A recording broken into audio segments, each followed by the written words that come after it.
Matt, you're the first guy to ever bring homemade cold brew Yes, sir. to the studio. I think we should enjoy some of this. Okay, right let's have now, some. sir.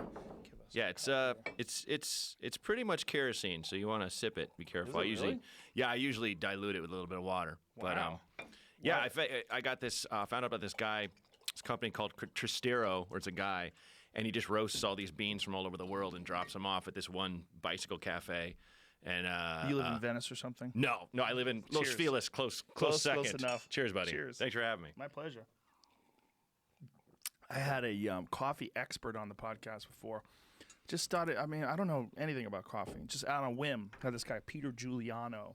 That's his name, Giuliano or Giuliani. I'm avoiding the word Giuliani, like specifically. I'm sure he is too. Giuliano. Giuliano, yeah. But he's like a legit coffee expert. And he Okay. explained to us that all coffee comes from Ethiopia.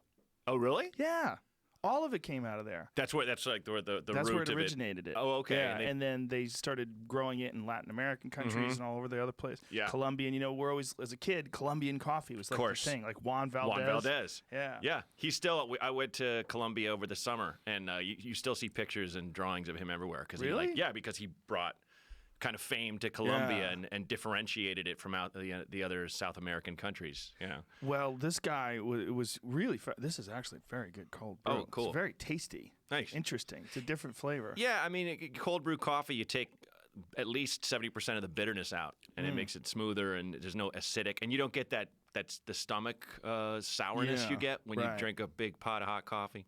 Yeah. I usually don't get that. I'm okay with coffee, but I do like the flavor of this. This is really good. Oh, good. So this is Ethiopian? yeah. Yeah. I'm no expert. I just go, what's the best one to make cold brew? And they point at a bag, and I buy it, and that's all. Smart. Yeah. Just defer to experts. Yeah. That's kind of the key to life, I think. But he was Giuliano. Sorry, Peter.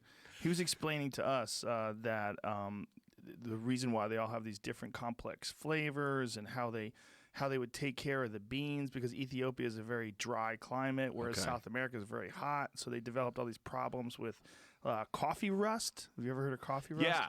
Yeah, they developed like weird molds and stuff. That's wild. So they had to figure out different ways of processing and wet processing as versus to just leaving them out and drying them. Oh, wow. Yeah. Did he talk about the illegality of coffee in its kind of earlier stages when it would go out into different regions and cultures and religious areas? Well, Bourdain actually was the first person to tell me that they were outlawing coffee shops and coffee houses back in the day. See, there's a clip somewhere online of Bourdain explaining to us Okay. how coffee shops were being outlawed, because at the time, everyone basically was drunk all day because people all they did was drink booze, because you know, a lot of times if you had water sitting around, that water would probably have some funky shit in it if it's still water, and you'd get sick drinking it.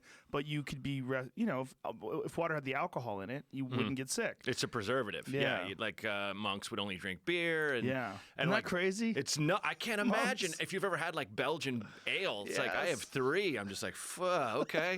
Jesus. And you think those guys just pacing themselves all day to stay somewhat hydrated. And Yeah, I think they just got used to it, but it must have been terrible for their bodies. yeah, that's what I was thinking. It's like, I was just thinking about like life expectancy and how Yeah.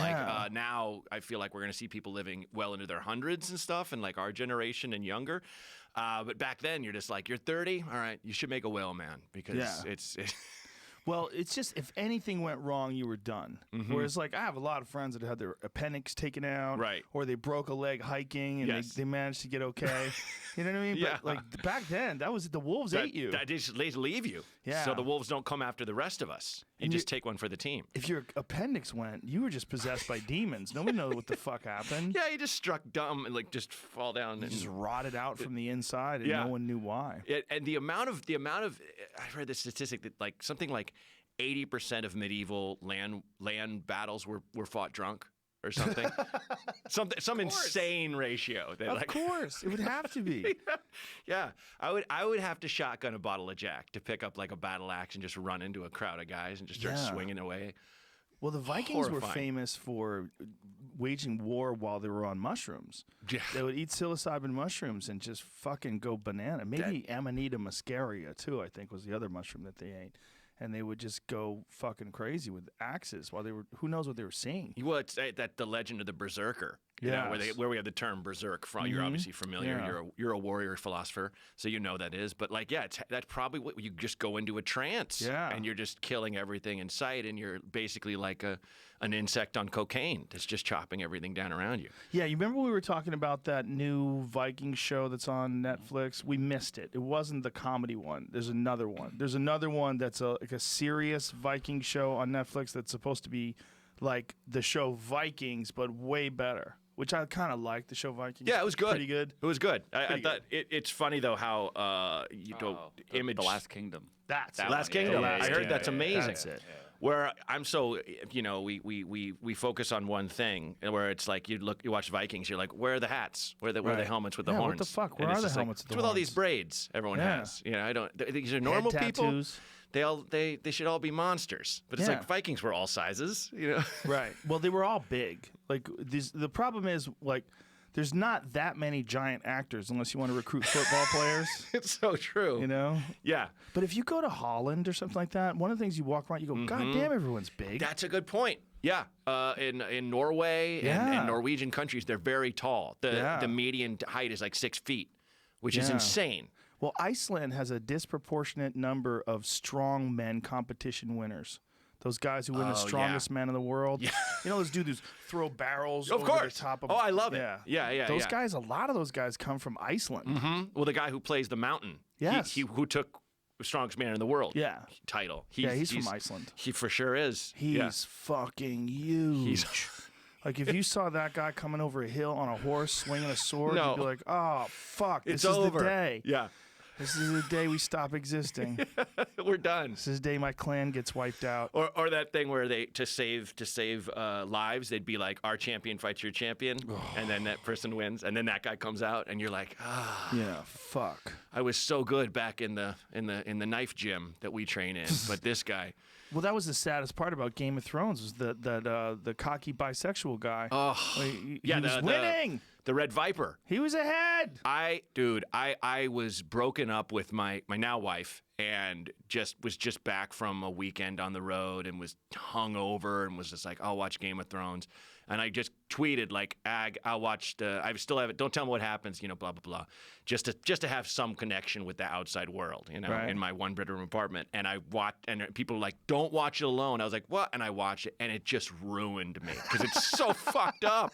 He's screaming about how he raped his sister and he's crushing his head. And I'm just like, oh, man. The way he did it, too. He just grabbed his head and it killed him like you would kill a chipmunk or It's something. like the worst death Yeah. I've probably seen on screen. And I've seen a lot of bad, horrible screaming deaths. Yeah.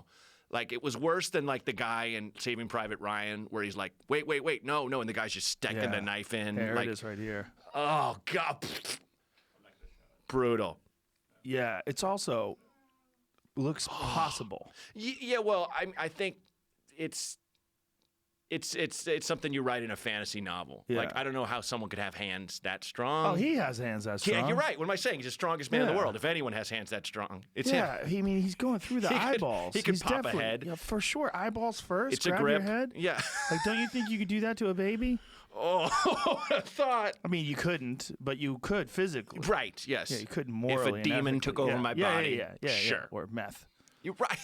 Yeah. Wait, what did I say? I was talking to a friend of mine, and she was telling me that her dad had been hospitalized, and while her dad was hospitalized, he was in like this like a care home for older people, and a guy who was schizophrenic freaked out and tried to eat him Oh God. while he was there. Whoa. Yeah, and then he said, "Fuck this, get me out of here," and he wound up dying at home. He wound up dying at home rather than die in the hospital because a guy tried to eat him. Imagine like your last couple days of life Yeah. are escaping a schizophrenic guy who got out of his room and tried to eat you. This is why I worked so hard all my life and raised a family, and now I'm here. I mean, that's already your worst fear is to die away from your loved ones, just around Yeah. strangers, to be back at the first day of high school, basically, but you're old and everyone's old, but then someone's trying to kill you. Yeah, and eat you. Gee. We don't get rid of people like that quick enough. Like, you get rid of bad dogs. If Right. dogs bite people, you You that's put a 'em bad down. dog. Put them down. Yeah. Yeah. I got to tell my mother that because she works with this group called The Village, which creates a network in any given neighborhood where if you're young or you're old, you register, it doesn't cost anything, and basically this person can live out their final years in their home because they have a network of neighbors who check on them. Like every couple hours, or call me. Here's my cell. That's it's nice. like I'm having a chest pain. Okay, cool. Let's just get you to the hospital. Because it's like I think people deserve to, as long as they're not eating people and killing them, they can die in their homes. Yeah, that's a concern that you really don't ever want to address until it's too late. Yeah. The concern of when and how do I go? Yeah. You have to accept that you're going to go, and some people just have a really hard time with that. Sure. And even deep into their old age, when they're just decrepit and they can't make it anymore, they just can't handle the fact that it's all going to end. No. I mean, that's why you have to live your life to the fullest and not bite your tongue and just be yourself. Because, I guess, or just chill the fuck out and wait for the end. What do you do? One of the two. I don't know. What is the life to the fullest, right? If it's all temporary. Sure. Absolutely. I mean, there is that point where it's just like, well, is there any point to life? I don't know. I've gone back and forth with Trussell on this, where I'm just like, Duncan, yeah. Duncan will fucking send you down a rabbit's hole with that. Man, I don't know, man. Yeah, the Bhagavad Gita, they say that. And he'll make some sense out of it, too. He will. He is the cosmic trickster, without a doubt. I remember Bourdain, speaking of Bourdain, he was saying, they were like, how would you like to go? And he was just like, I just want just one bullet in the back of my skull, and I don't see it coming. Yeah, but meanwhile, he did it himself, and he did it with a rope. Yeah, it's just... I was friends with him. That fucked me up. It fucked me up. I wasn't, and I was a fan of his since the first article came out in the New Yorker that he wrote. It fucks you up because you just go, I wish he called me. Yeah. I wish I would have flown to France. Mm-hmm. No, I wouldn't have. I would have said, suck it up, pussy. Don't kill yourself in France.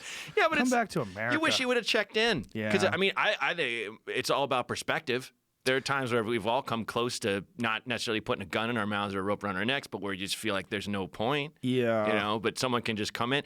I say, like, coming up in the crew that I came up with in Chicago, Kinane and Hannibal, and people like we never let each other get away with shit. Or it's just like, yeah, you're saying that, but fuck you. Like, you need those people in your life. I'll never forget, I went through a horrible breakup, and I was in my apartment for like a week, only leaving to wait tables and bartend, and then I finally came to a show, and Kinane's like, hey, look who pushed aside all the clumps that used Kleenex to be with us. Welcome back, you fucking pussy. And I remember laughing so hard, and it all went away. It all went away. That's great. Because you take yourself so seriously, and you're just never going to get better. And it's, I mean, I just think about despair as this demon that latches onto your back, and it's your job to fuck it up, get it off you, Yeah. What's your thing? Fight the bitch in you. Conquer your inner bitch. Conquer your inner bitch. Yeah. Your inner bitch is. I usually, when I'm referring to your inner bitch, I mean the inner bitch that doesn't want you to work out. Yes. Well, that's the one I relate to the most. Where it's I feel that every time I'm in a class, every time I'm in something like that. It's just like something in you, just like I just want to sandbag it. Let me just sandbag just this time. Well, I mean everybody has that. Yeah. I still have it, but I've got that motherfucker on lockdown now. Mm-hmm. Good. Now I own him. Good. He's in there though. He's weak. He never goes away. There. Oh, he's always trying to tell you you can take the day off. Maybe your ankle's sore. Mm-hmm. Maybe you're feeling a little sick. You a little run down. You should, just take a you day. The dog looks tired. He doesn't even want to run. It's not about you. You should take care of that dog. That dog does not want to run. My dad said something brilliant on where my dad lately, like he's always been like a guy of no words. You mentioned like hospice living and stuff. My dad used to do hospice, and he was like, do I have to talk? And the guy's like, no, you can. They just mostly want someone to listen. He's like, I can do that. And so he would sit by dying people and just nod his head and stuff. And wow. But he never talk about it. Where I'd be like, Dad, what are you doing today? He's like, I'm gonna go hang out with Bill. Like, Dad, who the fuck is Bill? There's this guy. He's dying. Like, Dad, you got to tell me more than this. So now he's opening him up more. But long story long, he was like, when you're waking up in the middle of the night and there's that voice in your head that is telling you you're useless and you haven't done enough with your life and things like that. He's like, I don't know if there is a devil, but if there is, that's him. And I was like, fuck. And it just blew my mind. And it's like, Dad, you're right. That voice that tells you to give up, that voice that tells you like not to to hate yourself and to, don't think you're worthy. Well, it's such a weird pattern, right? Because it doesn't have any real evolutionary benefit. Like, yeah. What is the benefit of self-loathing and just sitting around feeling pity? Yeah. Yeah, there are plenty of people and situations that are going to kick the shit out of you in life anyway. Why do it to yourself? But there's something good about feeling very disappointed in yourself, because Yes. then it makes you work harder and like you recognize, or at least try to realize your potential better, and you get more done. And you feel better about yourself. Yeah, absolutely. Yeah, there's definitely something there, especially if you're in competitive sports or something like that, where there's nothing you hate more than losing. Right. Because otherwise you won't work as hard. Yeah, but Jamie was talking about Kobe Bryant, about what a psycho he was when he was training. And they always say that about Michael Jordan, and of course Mike Tyson was like that. Yeah. Kobe said he learned it from Michael. That's like what he passed on to him. Interesting. And then Kobe passed it on to LeBron. Yeah. They went on the Olympic team together. I heard LeBron spends $1.5 million a year on recovery. Yeah. Just recovery. Yeah. Just recovery. my Just God. like cryotherapy, massage. $1.5 million every year. Yeah. What a fucking stud he is. Jesus Christ. That guy's so badass. Yeah, but he's like maximizing everything. Like, he's like a perfect example of someone who's like freak genetics, powerful will, intelligence, but then on top of that, maximizing everything. Yeah, built a school, Huh. has a good sense of humor about himself. Yeah. Decent actor. Yeah. You know? Yeah. Like, he was so funny in was it? No, it wasn't Wrecked. The Amy Schumer movie. Trainwreck. Trainwreck. Trainwreck. It was. I was half right. Yeah. Did you ever see that HBO show where they're sitting around with him? Barbershop. Yes. Yeah.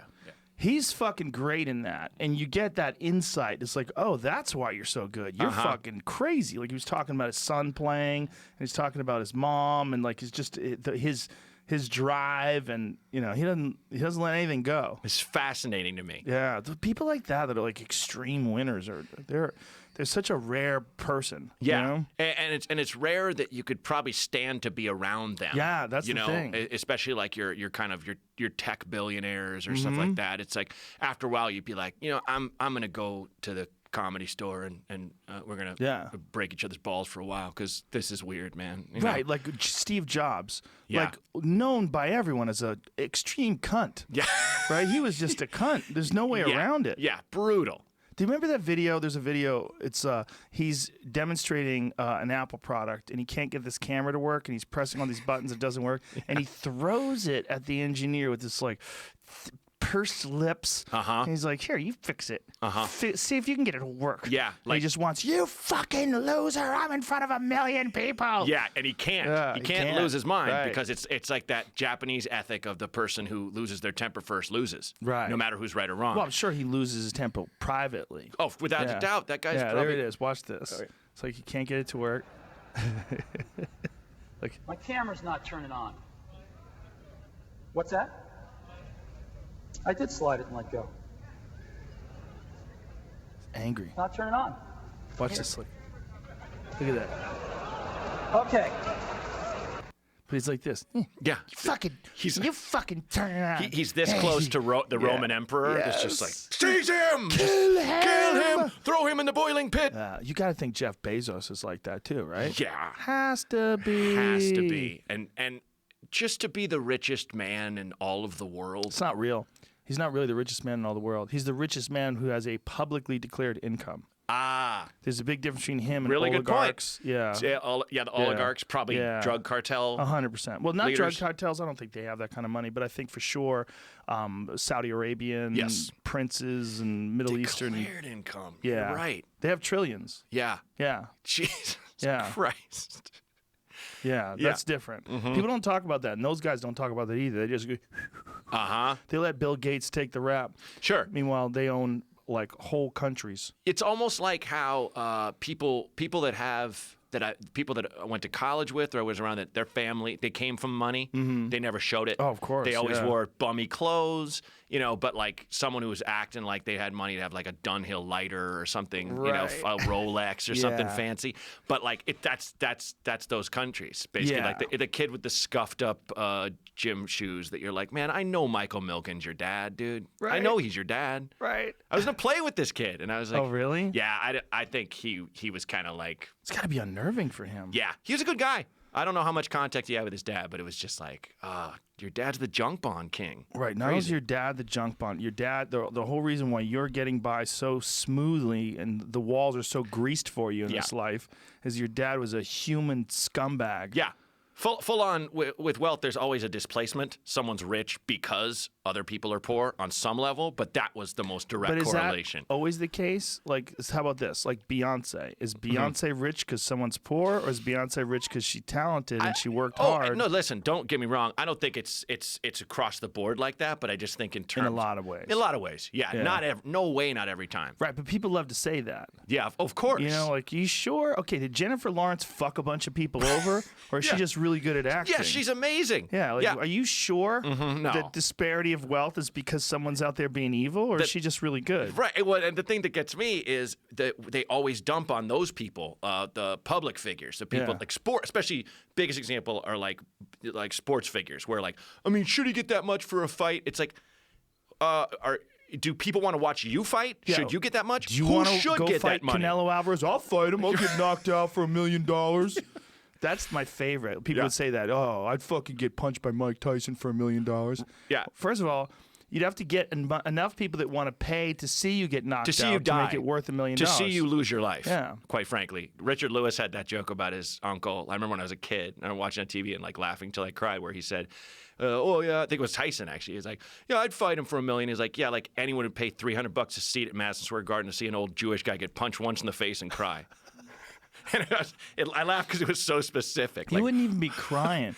You'd be drooling. Yeah. You wouldn't be able to lose half your intelligence. See straight anymore. Your fucking skull would be broken. They'd have to bolt it back together again. You'd have to have everyone I love hostage in like a warehouse to let him punch me once. Dude, when he was here the other day, and I've met him before. I met him once before, took a picture with him, but every time you meet him, you're like, yeah, okay, this is really Mike Tyson. Mm-hmm. He's really here, and I'm shaking hands with him. He gives me a hug. He's like hugging a tree. He's like hugging an oak tree. It's just like thunk. He's just this beast of a man. Well, I remember watching those first fights. It was like watching you put a dog in a ring with a wolf. Yeah. Every time. It was just like he would just he'd run right through everybody. Yeah. To the point where you're like, oh, he's not from here. You know, kind of like those comic books where aliens like. They're on a planet that has way more gravity or something, so they just punch their fist right through your chest. Superman. Yeah. Yeah, that was a Superman premise, That was Superman, right? But if that happened, what's fucked up about that? Like, scientists must get crazy about that, because if that happened, you would be, like, really sick. Like when people go to space and they're in space for 6 months, like, their body breaks down. Yeah, you They're lose, like years from your life. Hey, you get really fucked up. It's not good. I had Commander Chris Hadfield on the podcast back in the day. And he said that when he came back, he literally couldn't stand. His equilibrium was so fucked up because he had been in space for 6 months. Then when he came back, like, it was horrible. He's throwing up. He couldn't see straight. Like, when he would stand, the world was all wobbly and shit. Yeah. Like, his equilibrium was completely gone. That's so. I mean, I think, you know, superhero movies are kind of fundamentally ridiculous and silly. I love comics. I grew up on them and stuff, but they never take physics into account. It's always like you get hit with a gamma ray, you get powers. Right. Or it's like, why would it choose to give you powers? It would just melt you. Like, that's not how forces in the universe work. They don't, you know, generally speaking, mystically, you know. No one ever gets enhanced in real life by, like, nuclear radiation. No. I don't think that's Not one person. ever happened. The best theory would probably be like Godzilla, if like some monster was born of it that came out of the ocean. Well, there was a time where Vice went to Chernobyl, and this was back when Vice was really Vice, when Shane Smith was going on all these journeys and shit. That was nuts. Yeah, before Vice is sort of Vice. I mean, Vice still does some great stuff, but Vice is just this huge multimedia corporation now. Yeah. And back then, Shane went to Chernobyl, and they were hunting like these radioactive wolves. Oh my There's God! Radioactive wolves in Chernobyl, and like, you know, they're mutating. And there's fish in the water that are enormous, and they're fucking weird. Yeah, and you can never eat them. They're like the fish near the plant in Simpsons, like with 3 eyes. Right, exactly. Yeah. Yeah. But it's real. Like, they really do have these animals that live in this highly radiated area, and they've managed to survive. I mean, the levels that we that we have taken to get energy Yeah. and affected our environment. Well, you ever drive to San Diego? Mm-hmm. You know that ride when you drive down and you look to the right-hand side? Oh, look, nuclear power plant. Right. I could throw a rock and hit it from the highway. Like, what in the fuck is that doing there? Yeah, so close to the water. Well, I think it needs to be close to the water for cooling. Oh, yeah. That's how they cool the reactor core. Okay. I think. Notice how I No, I said mean, that like I know what I'm talking about. That makes sense. Yeah, there's a nuclear physicist right now Yeah. going, nope. Well, that was the Fukushima thing. Mm-hmm. You know, that's what's happening over there. Yeah. They still don't have that thing under wraps. Well, and that volunteer army of Japanese people older than 70 that were like, I don't have long. I'll go work Yeah. there. I'll go clean it up. They're all going back in time. They're all 30 now. You go there, it's like a Stephen King movie. That'd be amazing. A new Everyone's Twilight 30 Zone. years old. They don't want to tell anybody. Got decommissioned. I didn't know that. What got That decommissioned? one on the way one to in San Diego? Yeah, a couple probably years ago. broke. Probably everybody around it's dead. Yeah, because everyone was throwing rocks Sons like Joe of was. bitches. Yeah. Yeah, but maybe they woke up in like 1980 and they go, hey guys, maybe this isn't a good place for a fucking nuclear power plant. Steam generators failed in 2013. Oh, Jesus The Christ. steam generators. There it goes. There it is. The fuck out of here with that. It's over. Meanwhile, that's still there. Like the core's still there. They can't move it. It's currently in preparation to be decommissioned. Jesus. However long that takes. What even? Jesus. Whatever even that means, man. Yeah, go fishing around that fucking thing. Good luck. You'll catch some big fish though. That'd and be weird. They'll have human hands, They'll talk to you. Mm-hmm. Don't eat me. What? but they talk with thoughts. Yeah, right. They just stare at you and enter your mind. Fukushima, they were doing something where they dug this giant swimming pool, and all around this giant swimming pool that they dug, they put like ice cores. They put like some sort of cooling element so they could freeze all the nuclear waste to an insanely cold temperature. Wow. But it didn't work. This is like a strategy that they were developing, but apparently it fell apart. They don't know what the fuck to do. Oh, you can't do anything. I mean, They They got to do something. They got to keep trying. shoot it into space. I don't know. Then the aliens are gonna get mad at us. Yeah. Well, they're already. Do you know? Like, I had a friend who I used to live with who was kind of new agey, but also conspiracy theory-ish, and he was convinced that our planet was the off limits zone for the entire universe, where every other planet was much more advanced, and they were just like, don't go down there. All they do is fight and blow things up, and they don't share with each other and stuff. It's just don't. That's why no aliens come. So All that, when people do stuff like that, I always feel like they're anthropomorphizing. Like the idea that their life would be anything like our life. Like I think there's a bunch of characteristics. I couldn't agree with you more. Yeah, I mean, there's a bunch of things that have to be in place for us to get to the point where we're going to war with each other. That are people that are over there. Like, Right. There's no war in the ocean. Ever notice that? No, exactly. Yeah, there's no ocean wars. Yeah, they don't have, and No. they're They just eat each other. yeah, and It's there's just normal. there's parts of the ocean we can't reach, and there's who knows if there's a whole other civilization down there. That's why we like really bond with mammals only, because fish don't do a goddamn thing for their kids. Yeah. Those dirty fuck, because they don't really have them. Like it's a trick. It's like nature's tricked them into not being attached by the kids. They blast some eggs down on Yeah. the bottom of the floor, and then the males come along and jizz on the eggs. Sure. They're like, I'm done here. And then they get out of there and they jet. That's it, and they leave Yeah. like millions of kids. Yeah, the only ones that take care of them, there's a few female fish that keep the babies in their mouth. You ever seen those? Yeah. And then they let them go. Like when the babies are in trouble, they hold them in their mouth, and they're like, everybody gone? Good. And they open up, and the babies get to swim around again. Yeah. That's it. Once That you can't is fit in funny. mom's mouth, you're fucked. Which there's a bumper sticker for you. But things that live in the ocean that we do love, like dolphins, take care of their young. Yep. Killer whales take care of their young. Mm-hmm. Weird, Yeah. right? It's really weird. If you don't take care of your young, you can fuck yourself. It's kind of a mammalian trait. Yeah. Yeah. Yeah. Yeah. Yeah, but like you're saying, you can't. We always try to create, like on other planets, is how. Is this it? Is this the the one? mouth? Like, yeah. I love how you They hold found them. that right away. That is That amazing. one is on the outside. That one's like, Fuck. Mom, Jesus. Yeah, last door. Yeah. That's crazy. What kind of fish is that? Doesn't say. Wow, that's amazing. It's like it's smoking fish. right. Yeah, like it's a hookah. Yeah. Like it's Snoop Dogg It's a blowing big out ass weed fish smoke. too. It looks like a grouper or something. It looks like something in the bass family. Yeah, it's gorgeous fish. You mentioned the thing with feet, and I was watching Blue Planet 2 the other day, and it's not a fish. Apparently, it's called like a toad of some kind, but it hangs out on the bottom, and it has feet. It looks like a fish that grew feet. It walks around. Yeah. That's not a fish.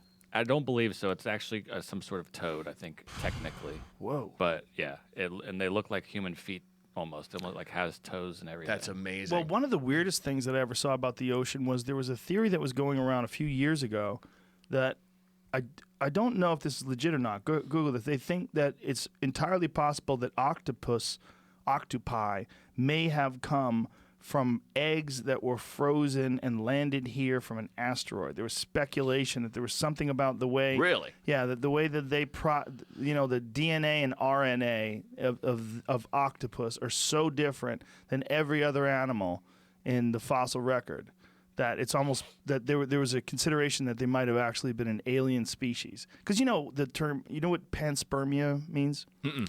Panspermia is a theory that is pretty widely accepted in the scientific community that some life is transferred through asteroidal collisions. Huh. So like that, say if a chunk of rock slams into our planet and knocks a chunk of rock loose, and that chunk has DNA on it and amino acids and all the building blocks for life. Sure. Bacteria, whatever it is. Some things, little things can survive in space, like tardigrades, little life forms can survive in space. Right. That they slam into a planet eventually, and then when they do, that life is transferred onto that new planet. Science News. Holy shit. Octopuses came to Earth from space as frozen eggs millions of years ago. Okay, but this is like the Express. Yeah, but I read it a little bit. Yeah. But that's the most feasible version of aliens coming here. Yes. We tend to think of it as it lands and like a spaceman who looks like George Clooney steps out, but he has like antennae or something, is like, hi, I'm here to share with our planet, Altuna or whatever, and he speaks English and all this shit. Like it's on a biological level that we almost can't comprehend. Just go back to that, James, please. Look what it says. The extraordinary claims made in a report entitled "The Case of Cambrian Explosion, Terrestrial or Cosmic," which co-authored by a group of 33 scientists and published in the Progress in Biophysics and Molecular Biology journal. And the paper suggests that the explanation for the sudden flourishing of life during the Cambrian era, often referred to as the Cambrian explosion, lies in the stars, as a result of Earth being bombarded by clouds of organic molecules. Wow. I think that's also the theory of how water got on Earth. They came from... I think it came from comets, because when you see comets are all water. And I think like millions of years of us getting hammered by comets. Huh. Like, when you see the trails of comets, that's literally ice and debris coming off of that comet. I didn't know that. Yeah. Literally, the more you know. The more you know. Da-na-na, comet. Yeah. But they think that about mushrooms as well. They think that spores can survive in a vacuum. Mm-hmm. So if something like, say, if some spores were attached to a rover and we shot it off to the moon or something like that, and it got there somehow or another, if there was the right conditions for that thing to grow, that they could actually survive the trip and then grow on the moon or on Mars or anywhere where there would be water and sunlight and atmosphere. Like Invasion of the Body Snatchers. Yeah. Mm-hmm. Well, spores are even weirder, right? Because spores create mushrooms, and mushrooms actually breathe oxygen and breathe out carbon dioxide. Mm-hmm. They say they're closer to an animal than they are to vegetables. Yeah, that's I've thought about that when I've eaten magic mushrooms. Yeah, a lot. Where it's like I basically just ate an animal. Well, you also feel like it's it's alive inside of you, communicating with you. Mm-hmm. Yeah. Right? Don't you feel like that? Like it's not as simple as I'm getting high. No. Like when I smoke weed, I feel like I'm getting high. Yes. When I eat mushrooms, I feel like I'm entering into the thought process of an alien creature. Oh yeah. You put on like a spacesuit on the inside in a way, and you're evolving a certain way, if only for like 7 or 8 hours or something. Yeah. Do you ever microdose? No. I have friends that do. Ron White's big into that. Oh, is he? Every day. I found myself a good kind of medicine. Oh my God, Ron White kills me, man. You just picked the most random name you could have, but I'm just like, that makes perfect sense. He's beautiful. Yeah. He's a real comedian in that he's always a mess. He's beautiful. He's always hilarious. Yeah. His relationships are always full chaos. Full chaos. He's always drunk. He's always a peach. Yeah. He's always the nicest guy. The nicest guy. He's never had any attitude with any comedian ever, and always just he's like America's wisecracking drunk uncle. Yeah. But not racist. No. You know? No, he's beautiful. Yeah. I love that guy. Me too. It was almost like, there's certain mystical gateways and signs you see that are like, oh, hey, things are gonna be okay. I saw the magic monkey in the tree. I landed in Las Vegas with my wife, and she loves Vegas, and we went to the cab line, and just standing there is Ron White smoking a cigar, as if the city put him there. Like he's waiting for a limo, but he was just to there. greet people. Yeah, which they should, They should just make a Ron White hologram as you drive into the city. Where He's there all the time. Uh-huh. He's there all the time during the rodeo. If you're in town for the rodeo, Ron White's at the Mirage. That's usually my wife's birthday's in early December, and that's always when the rodeo is. Yeah, well, that club's awesome. Do you work the Mirage? Do you ever go there? I opened for Tosh there. Yeah, once. the Terry Fedor Theater. Yes. That's a badass place. It really is. Yeah. It's just like a perfect size theater for comedy. Yeah, it's like 1,000 seats, not too big, but it's all like right in front of you. Yep. I used to work the place where they do the Ka Theater, where they do the Cirque du Soleil. Oh, yeah. But it's too cavernous. Yeah. Like it actually cost me money to work at the Mirage, and I'd rather do that because then it's fun. Yeah. The other one was just too big. That's what people don't think about in terms of. I think like we only think about that, comedians and promoters, like the architecture of a good comedy room. Yeah. Like generally speaking, comedy clubs, lower ceiling. Yeah, like the OR. Mm-hmm. The OR at the Comedy Store. Yeah, it's perfect. Or, do you ever do Comedy Works in Denver? Yeah, Flawless. Flawless. They nailed it. Yeah. La Jolla Comedy Store. Yes. Flawless. Acme in Minneapolis. Yes. Well, Acme's got a few pillars that are a little annoying. That's true. It's a huge building, but the ceiling height is just right. They got wide ass pillars. You're like, what if I'm sitting right here? I got to do this to watch the show. I got to lean left. You worry about who's behind it. Yeah. It's like doing comedy in the round. I'm always like, I feel like I have to keep spinning, to give everyone a show. I've only done that a couple times, and it always feels weird. I hate it. Yeah. Yeah. I need people in front of me. Yeah, it's awkward. Uh-huh. Yeah, there's a good theater in Phoenix, though. The Hollywood Theater. They do that in the round. Okay. Louis did one of his specials there, one of his HBO specials. Oh, right. Yeah. I remember that one. Yeah. Yeah. That's crazy because that's huge theater in around. It's not that big. Really? I think it's 2,900. Okay. I don't even think it's that big. It might not even be 2,900. Maybe 2,700. Find out, young Jamie. Maybe I'm wrong. But I know Sebastian, I think he did Theater in the Round in Madison Square Garden. God bless that dude. 18,000. Jesus. 4 shows. Boom. Ugh.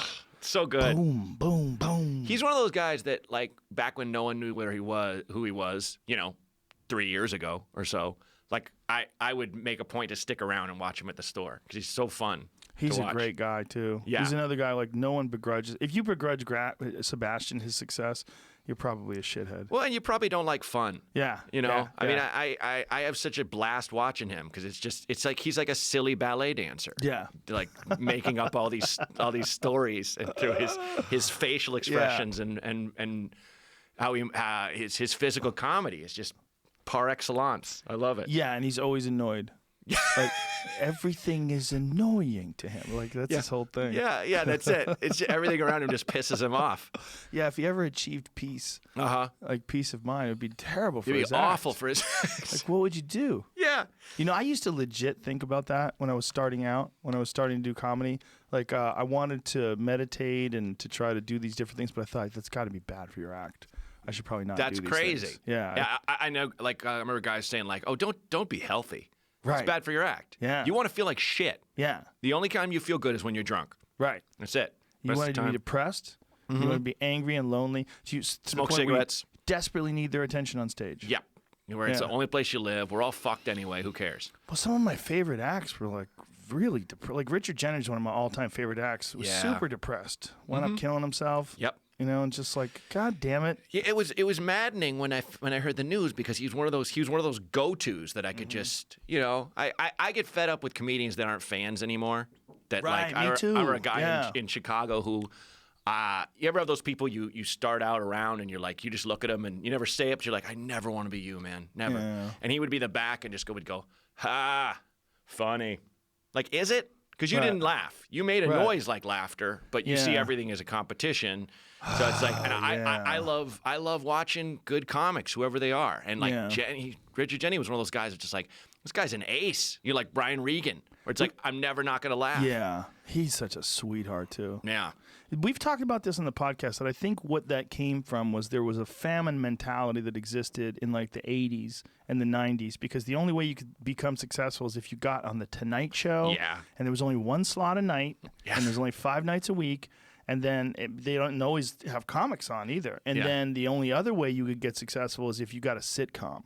Right. Or you got an HBO special, which only famous people got. Right. Yeah. That was the highest echelon. You had to be Seinfeld or Kinnison or someone big to get an HBO special. So for a regular schmo like you or I, back then it was like, what do you do? How do you make it? And so everybody was dog eat dog. Yeah. It was all, and I think somewhere along the early to mid 2000s that shifted. Yeah. And it shifted because of the internet. That's true, isn't it? Yeah. It is. It is the internet. I kind of thought of it as an organic thing from, because the comedy boom happened because disco died, and you could basically fill a huge room with just a spotlight and a mic and one dude, and these guys still had that space, and they were just raking in hand over fist because people they didn't want to disco dance anymore, and it had just died a horrible death. It was too much.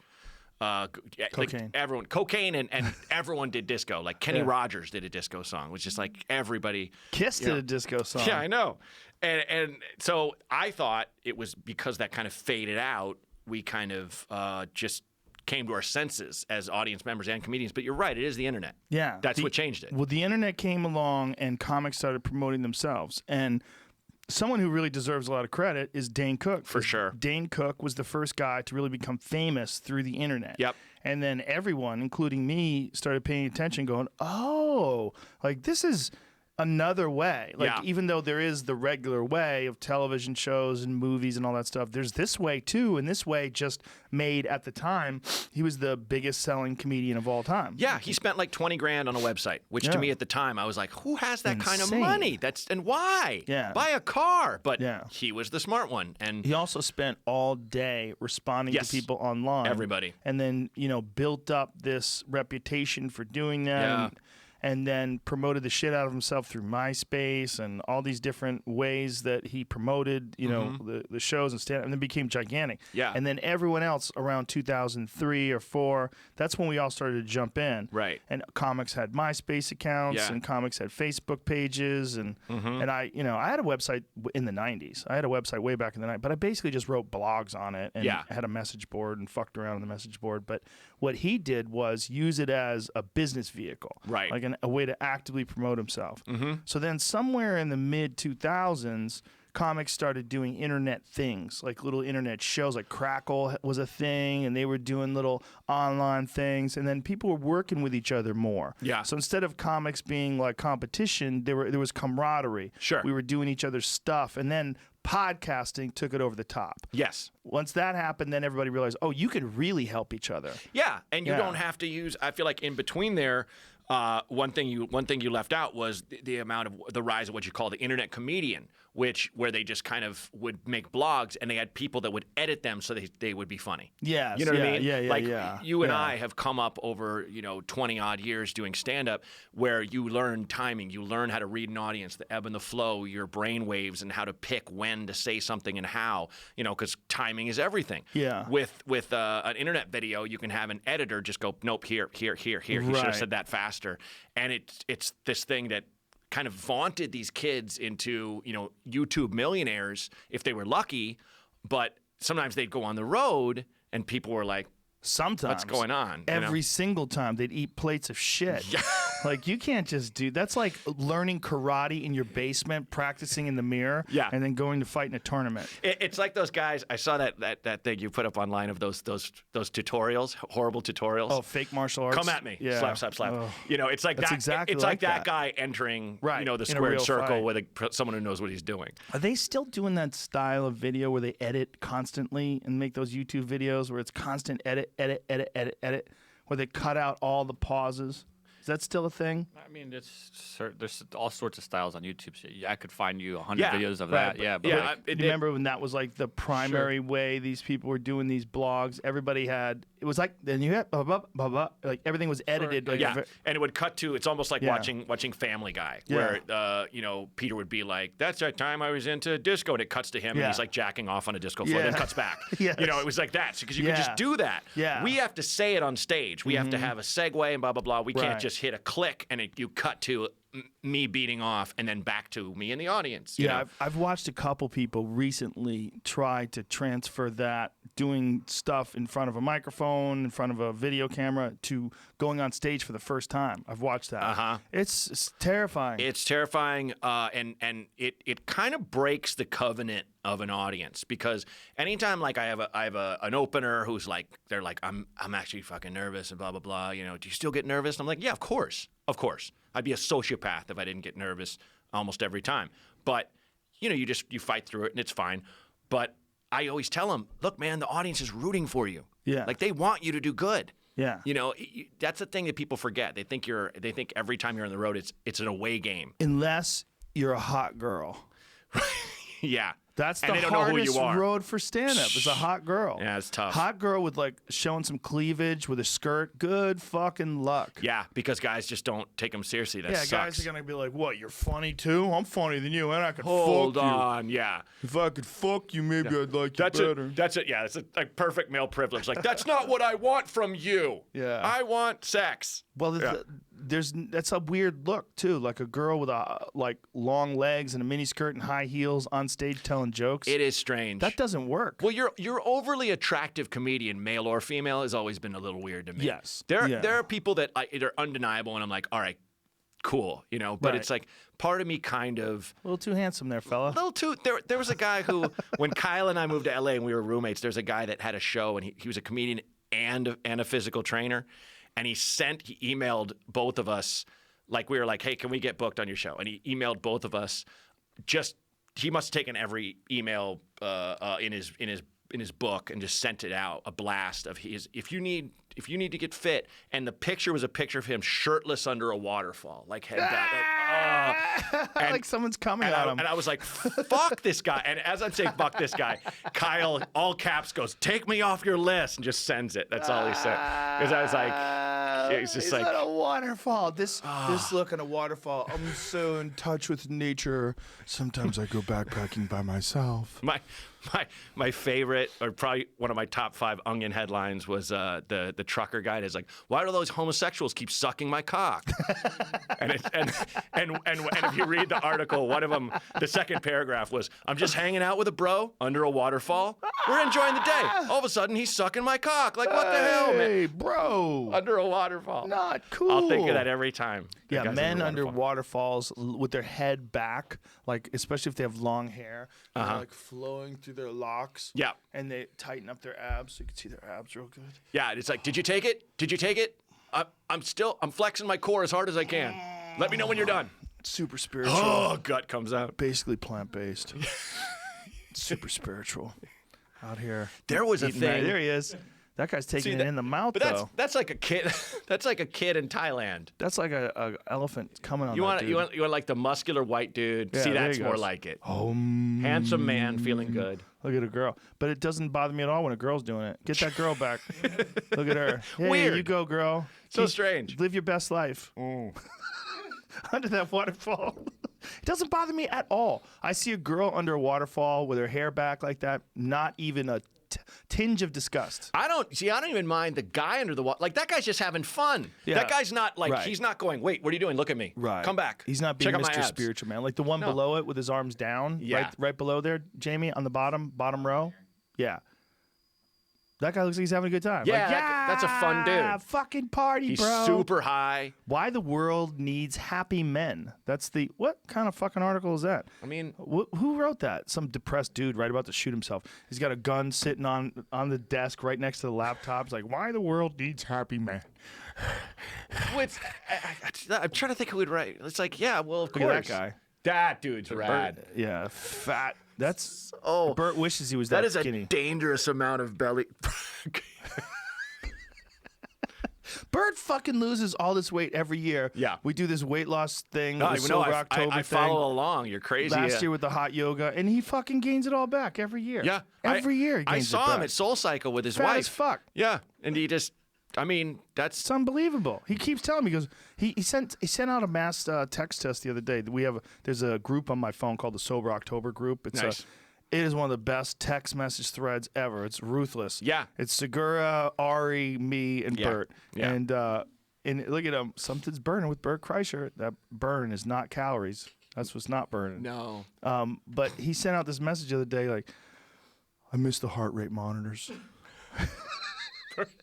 He's probably home drunk, Yeah. watching Saving Private Ryan. So going, sensitive. What the fuck am I doing, Hey, man? you guys talking without me? What are you doing? Yeah, he's always like this. What's going on over there? Hey guys. I miss you guys. I love Bert, man. He goes out, he'll do a comedy club and then go out and tell everyone where he's going to drink. And then he meets them at the bar, takes his shirt off in Ottawa. It's like 150 degrees below zero. Yeah. He drinks with them all and then leaves. He's like, I love you, I love you, I love you. And then he gets in his tour bus. I mean, I don't go to the second location. You know, I'll hang out at the club a little bit and take pictures of stuff with people and like have a beer. But like, and people are like, hey, you should go to our bar. Nope. Yeah, Not Bert, going. I've done it in the past. I used to do it in the past, but after a while it becomes untenable. Yeah. And Bert, Well, you can't because Yeah. you're playing like 5,000, 10,000 seaters now. it's too, that's a lot of pictures. You can't. I watch Joe Coy hanging out with where I'm like, they're gonna kill him. Like they're gonna tear his clothes off like Elvis used to almost get shredded by female nails. Yeah. You know, like there's so many people trying to get a selfie with him, and he just played a stadium, and he's just outside. Wow. And just like, dude, just Joe, just Does he have careful. security? Yeah, he's got some people with him for sure, but Tasers and whips and shit. Jesus. Yeah, different, you gotta be- different. He has there's like a lady taser. It's not as strong, and there's like a dude taser for the various kinds of fans. Yeah, you got to be careful. Yeah, it's but God bless him. I mean, that's kind of how he got that big. The thing about Bert's fans, though, is that Bert's fans are all drunk, too. Right. So they're probably not even going to know what to do, or they Yeah. don't remember. And if they were going to kidnap him, they give it up when they meet him. Yeah, the next day they check their phone like, oh, that selfie's all blurry and shit. Like, yeah, well, your hand was shaking from the DTs Yeah. while you tried to take it. So Bert, you think you can come back to town just real quick? Give me a selfie. give me a selfie. Come on, Bert. Trying to dress up my Facebook. My Bert. wife's not talking to me, Bert, and your joke's the only thing keeping me going. And the heart's not too strong these days. The doc doesn't say I have long, so Plus, you can come around. Writing this article for Vox about why the world needs happy men. I got 3 bullets in the chamber. I'm just spinning it once every 6 hours. Like, I no, give it a no, spin. Russian roulette's 1 bullet, No, not no, mine. 3 bullets. Nah, not Vern's roulette. Mine's with 3 bullets. I was thinking that the other day about marriage. That marriage is essentially Russian roulette with 3 bullets. Because one's gonna die first. 50% of marriages end in divorce. Oh, okay. And then there's the Chris Rock line. That's just the people that had the courage to get out. Yeah. He's like, how many cowards just stay and suffer? yeah, yeah. So true. True Catholics. So true. yeah. And this is coming from a guy who's happily married. But that's when I see people about to get married, I go, oof, good luck. Yeah. Well, you're married. Yeah, as I said, Yeah. this is coming from a guy who's happily married. Yeah. Yeah, it Okay. works. It See, can I work. thought you were talking about Chris Rock, and I'm like, no, he's divorced. No, he's divorced. No, I mean, but me, I see people get married, and I'm like, eesh. Oh yeah. I always assume it's not. I always tell people, like, yeah, I'm married, I'm happy, I love it. Don't do it. Yeah. Don't do it. It's too risky. Dude, that's why I got to have you on advice from a dipshit. Yeah. Because Amanda will call through and she'll get like marriage advice. We have a lot every single month that people call in and say, hey man, should I, shouldn't I? You Blah, can't. blah, blah. You can't give people advice because first of all, there is no fucking way I know how you actually are together when you're alone. I don't know Right. that. So but I it's don't- advice from a dipshit. Right. So So basically, it I can go be by bad. myself and go, Right. just make sure you're doing this, and this, and then you're on your fucking own. Yeah. You know, You do should not have- do not quote me. You should have Dr. Laura on your show. Have her be mean to My people. God, that'd be amazing. I don't care. She's so mean. Yeah, she's brutal. She gives the meanest advice. Yeah. Well, I mean, I need to have more of those tough love people on the Mm. show. I always have these comics that, Santino was the meanest once. Of course. Because a guy, that love that guy. big leprechaun. I had someone called in and was like, we usually curb these, but like we get a lot of like, how do I make it, or when's the right time to move to LA or New York? Never, or whatever. Yeah, but too like, late. Yeah, but You it's missed the 80s. It's like it's like, I don't know, man. It's kind of up to you. And this guy was like, I've been doing it like 12 years or something. And Andrew was just like, the message didn't even finish. He goes, I would give up, man. I would honestly give up because this business will eat you alive.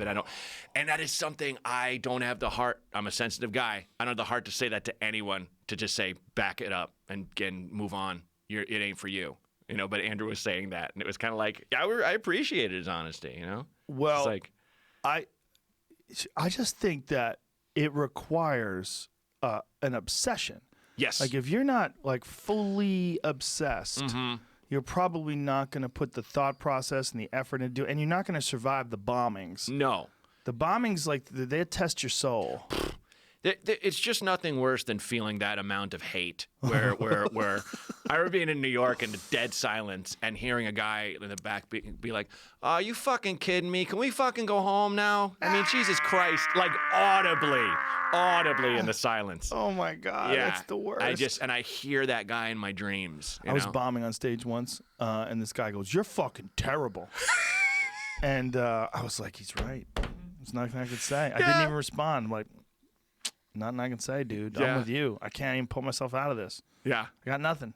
Yeah. I remember Patton Oswalt being on stage at the first festival I ever did was a Chicago Comedy Festival, and I found the booklet from it recently, like cleaning out my house. What year? And 2001, and it was Doug Stanhope, Swartzen, Tosh, Kyle, who else? Fucking Bill Dwyer, bunch of random like awesome people. But Patton's on stage and Maron, back when Maron still drank. I think that was the last time he drank actually that weekend. No, Maron wasn't drinking back then.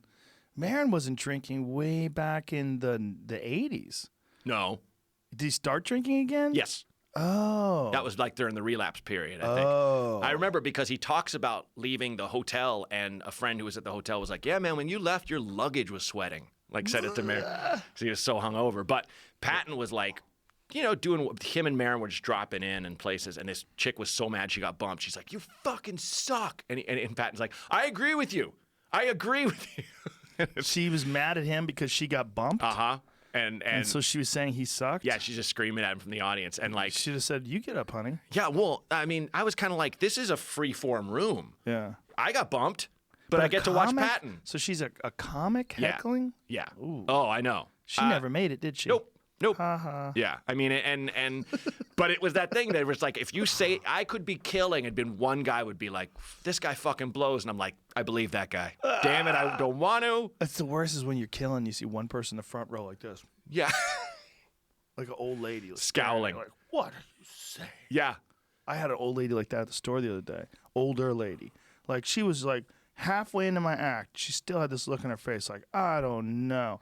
And then I hit her with this one bit, and she throws her head back, and then she's howling. I'm like, I got her. Yeah. Wow, I got her. Nice. She didn't want to give in. That's a fun soda to crack. Yeah, when she was like all of a sudden like, ah! Best feeling. She gave in. Maybe it was the booze. Maybe the booze kicked in. Yeah. Comedy without booze, boy, that would be a struggle. That would suck. I mean, our whole job is entertaining drinkers. I wonder what it would be like if we had liquor-free comedy nights. Have you played? You have to have played like those weed rooms. Yes. Yes. Like Those are too crazy. They're insane. We did the Toronto one, the Yep. underground room. Yep.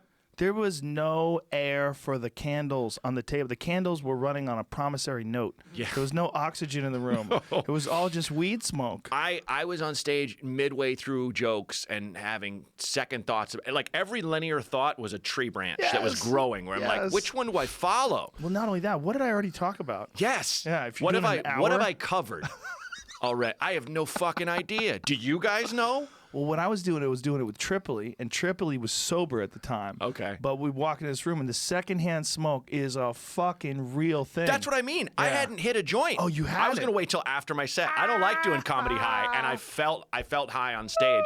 And it's that thing where it's like, well, you just got to run with it. Yeah. You can't fight the tide.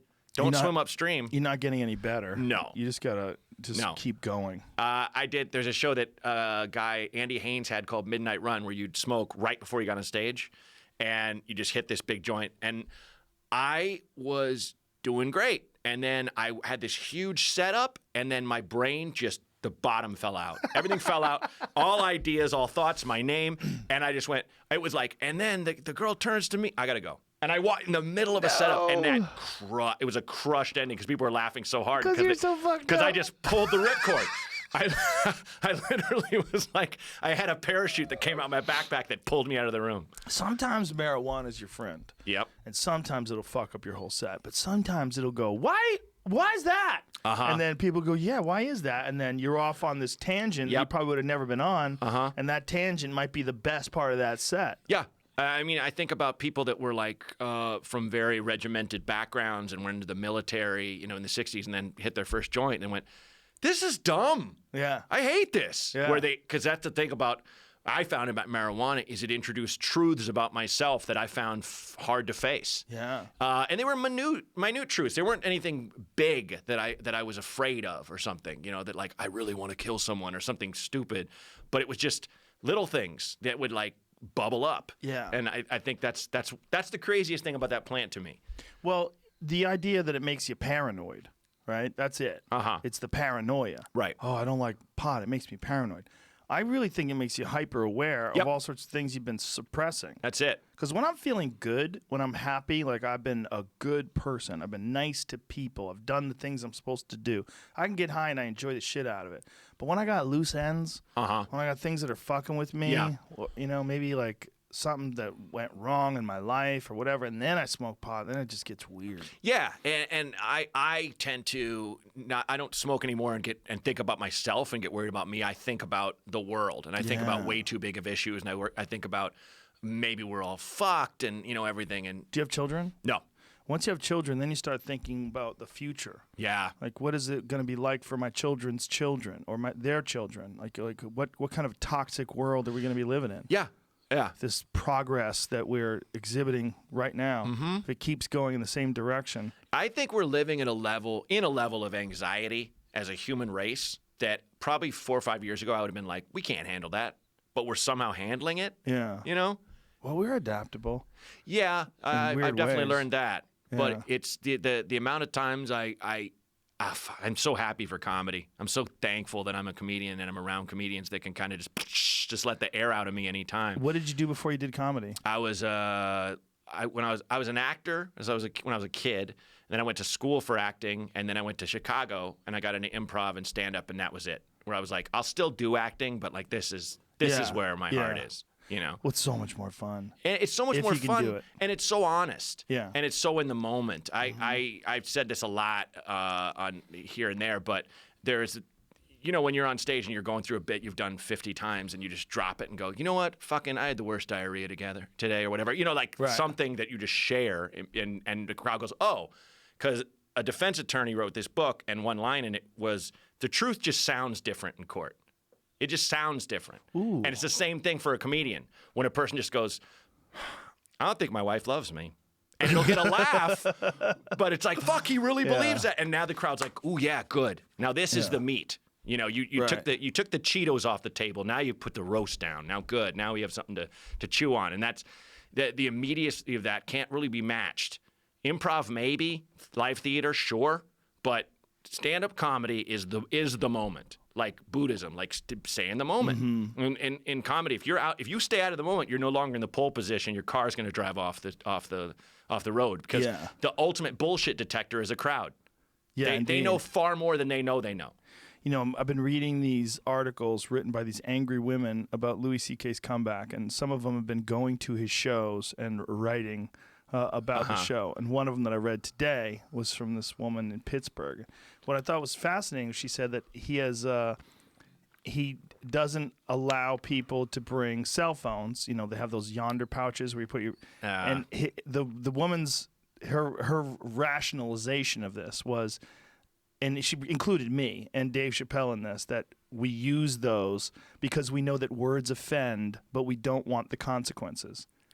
Which is not what it is at all. No. It's you don't want people sharing your material online because you're developing it and you're touring with it. Just like jokes are a surprise. A musician doesn't want you recording them just noodling around before they finish this song. Right, but a musician's song, the difference is you can hear it over and over and over again, and it doesn't lose any of the thing. You actually enjoy it more. More to the point. But if you have a bit about diapers, right, and there's just like a very specific punchline about a diaper, and then they already know it. They know that punchline, Yeah. and you're working out how to get to that punchline and how to set up the bit.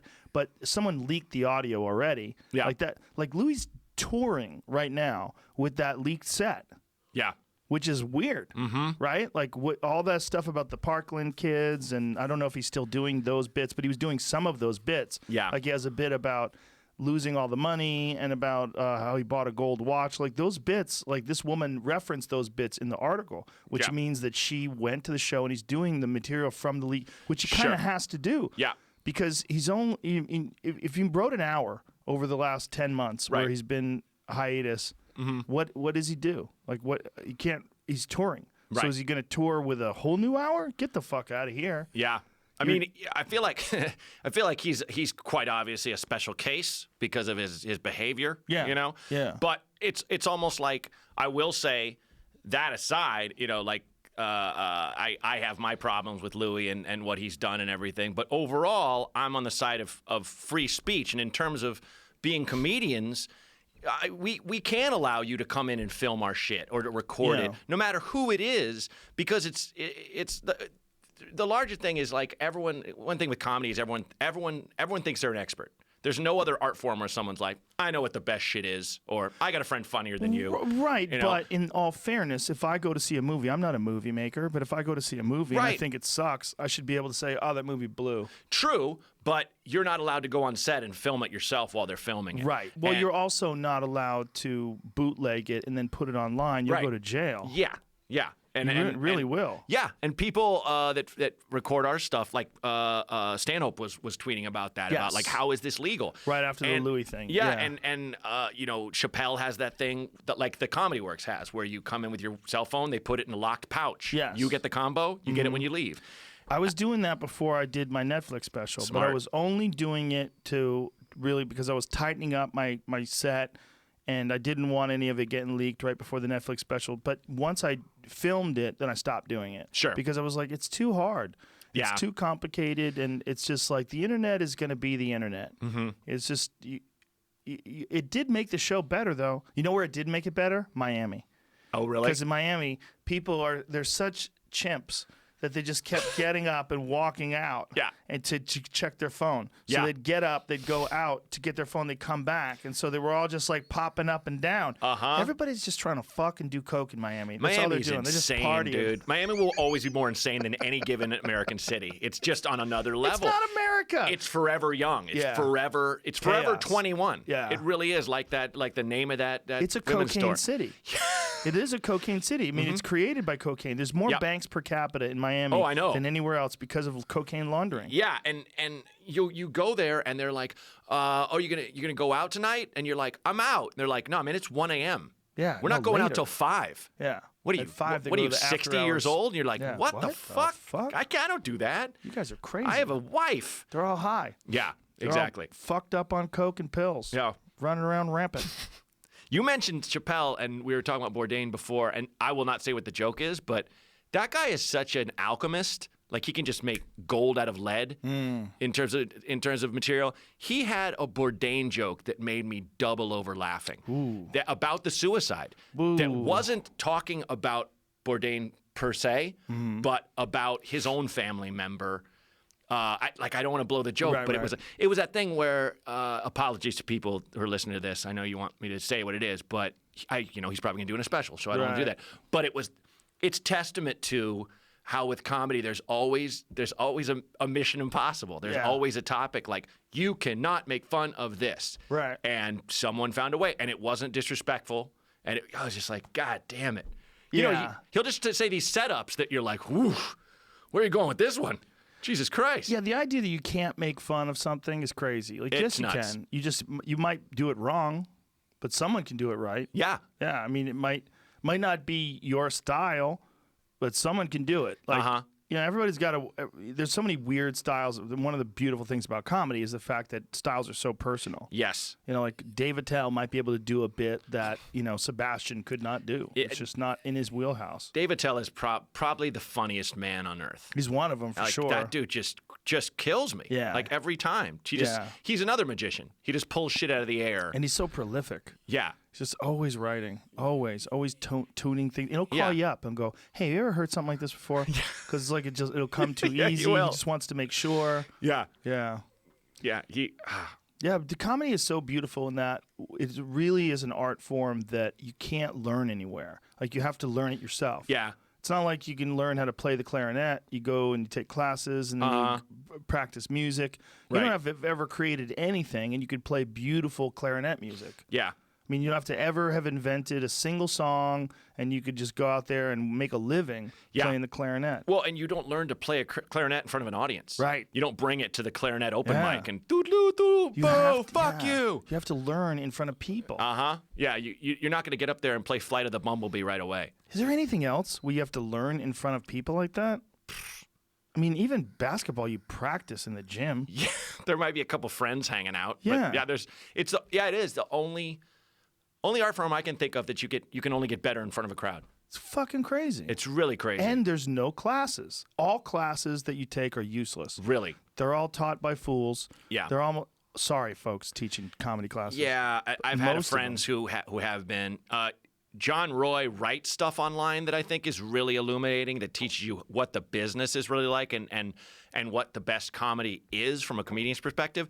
But he just puts them up there for free. Yeah. He's not sitting in a room. Someone could give you a coach, like a good comic can coach you. Yeah. They could say, hey, man, you know that bit? If you just came at it this way, maybe Yes. that would be an easier way. Like Neil Yeah. Brennan is Yeah, a yeah, genius yeah. that Oh, yeah, way. yeah. And I did that for a show where a guy he was more of like, he's entertaining, but his delivery and stuff was kind of like a TED Talk, and he was doing he was going to do a show. He did a pilot where it was just him kind of talking about the news and stuff, and basically they brought me in to kind of just loosen him up to make it, like the best comedians. It's like the funniest person at a party, or how you're as natural in front of your friends after a couple beers as you are on stage. Right. You know, right. so I just had to and it was like untightening muscles on this guy, where I'm just like, nope, you're leaning into the funny. You're getting loud, and you think that's fun. No, just Right.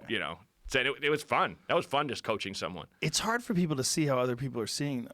Yeah. Yeah, sometimes that's one of the reasons why people like to avoid recordings or films. They don't want to watch themselves. Oh.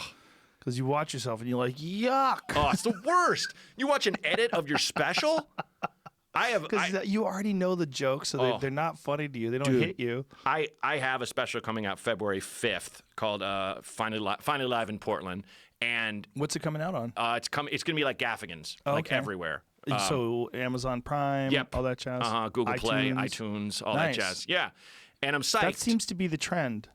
Yeah, A lot of people are doing that. I was just tired of waiting. Where I had Netflix and Comedy Central. I have good relationships with them, but they're like, our roster's full for this year. We'll try for next year. And I'm like, man, it's the first part of the year now. Yeah. I can't. I'm just gonna do it and Hinchcliffe is going to do the same thing. smart. Yeah. Yeah. Yeah, and Callan too. Callan just did the same thing. Nice. It's like you get to a point where you're like, look, I gotta go. I get it that you guys have 5 Hannah Gadsby specials on the back burner, ready to rock and roll, about to wake people up. But I gotta make my thing. Yeah. But to the point, besides my obvious sneaking in a plug there, I like watching the cut of it with an editor. Death. People are like, what's your favorite joke on it? None of them. Hate them all. I hate all those jokes. But that's because you're good. Oh, And thanks. people who suck, they love everything they do. I'm gonna shit on Bobby Lee real quick, even though we love Please Bobby. do. I love him, and it's not even shitting on him. I admired Just shit it. on him, bro. He's not here. When we were on Mad TV together, Eric Price and I were both on there. We got hired the last season, and then they canceled it. Make of that what you will. But when we worked with Bobby, when he didn't have his dick and balls out eating a salad, he would watch playback and would just watch himself and be like, ha, ha, ha, to the point where Keegan-Michael Key, me, and Eric would just point at him and go like, me, me, it's me. He would literally laugh at his own shit, and I admired that about him. I'm just like, I could never. It's a mental delusion. He's got something wrong with his brain. He needs to put out a special. I've been telling him forever. I'm like, dude, you are one of the best stand-up comedians alive, and you don't have a special. And he still goes to clubs and is like, can I just do 20 minutes? And the owner's like, fuck no. What we're paying you? You To do an hour. headline? Yeah. He asked if he could do 20 minutes. He'll a do headline? over an hour, but he's just so down on himself. He's like, I don't think I got it. Can I just do like 20? Can you let this guy do 45? He really says that Yes. when he goes to a club and people are there to see him. Last I checked, yeah, because he's just so down on He's so himself, and then he'll crazy. get up and just crush. He's so funny. I talked to him about it. I was like, "Why don't you do this?" I'm going to. I'm like, "You're not going to." No. You've been telling me you're going to for years. No. I've known Bobby Lee for 20 plus years. Yeah. He's never put out a comedy special. That's insane. Yeah. Bobby Lee almost got me killed at a strip club in San Diego. First A, time I met him. I already believe it. B, Yeah. continue. We were in our 20s, and I met Bobby Lee down there at the La Jolla Comedy Store, and then we went out after the show. This is probably like late 90s somewhere. All right. And we went out afterwards, went out to the strip club, and there was this Mexican gentleman with a tattoo on his face in the 90s, which is rare. And he had long, straight black hair. Wow. And he had a look in his eyes like he's killed people. Yeah. And I'm good at sniffing out danger. I'm like, that's real danger. And Bobby was hitting on his girl. He was trying to get a lap dance from his girlfriend. God damn it. I mean, in Bobby's defense, it's at a strip club, but this girl was apparently his girlfriend at a strip club, and yeah. The guy stood up, and he stood up and he said something to Bobby, and Bobby comes over and he's like, "Fuck that guy." And I looked at the guy, I looked at Bobby, I go, "I'm getting out of here right now." And he's like, either come with me or you're gonna walk home. I'm like, "Fuck you." Yeah. I go, "I'm not getting killed for you." No. And we all ran out into the car, and I had a Toyota Supra at the time. And I got in my car, and Bobby's like, "That guy ain't gonna do shit." I'm like, "Get in the fucking car!"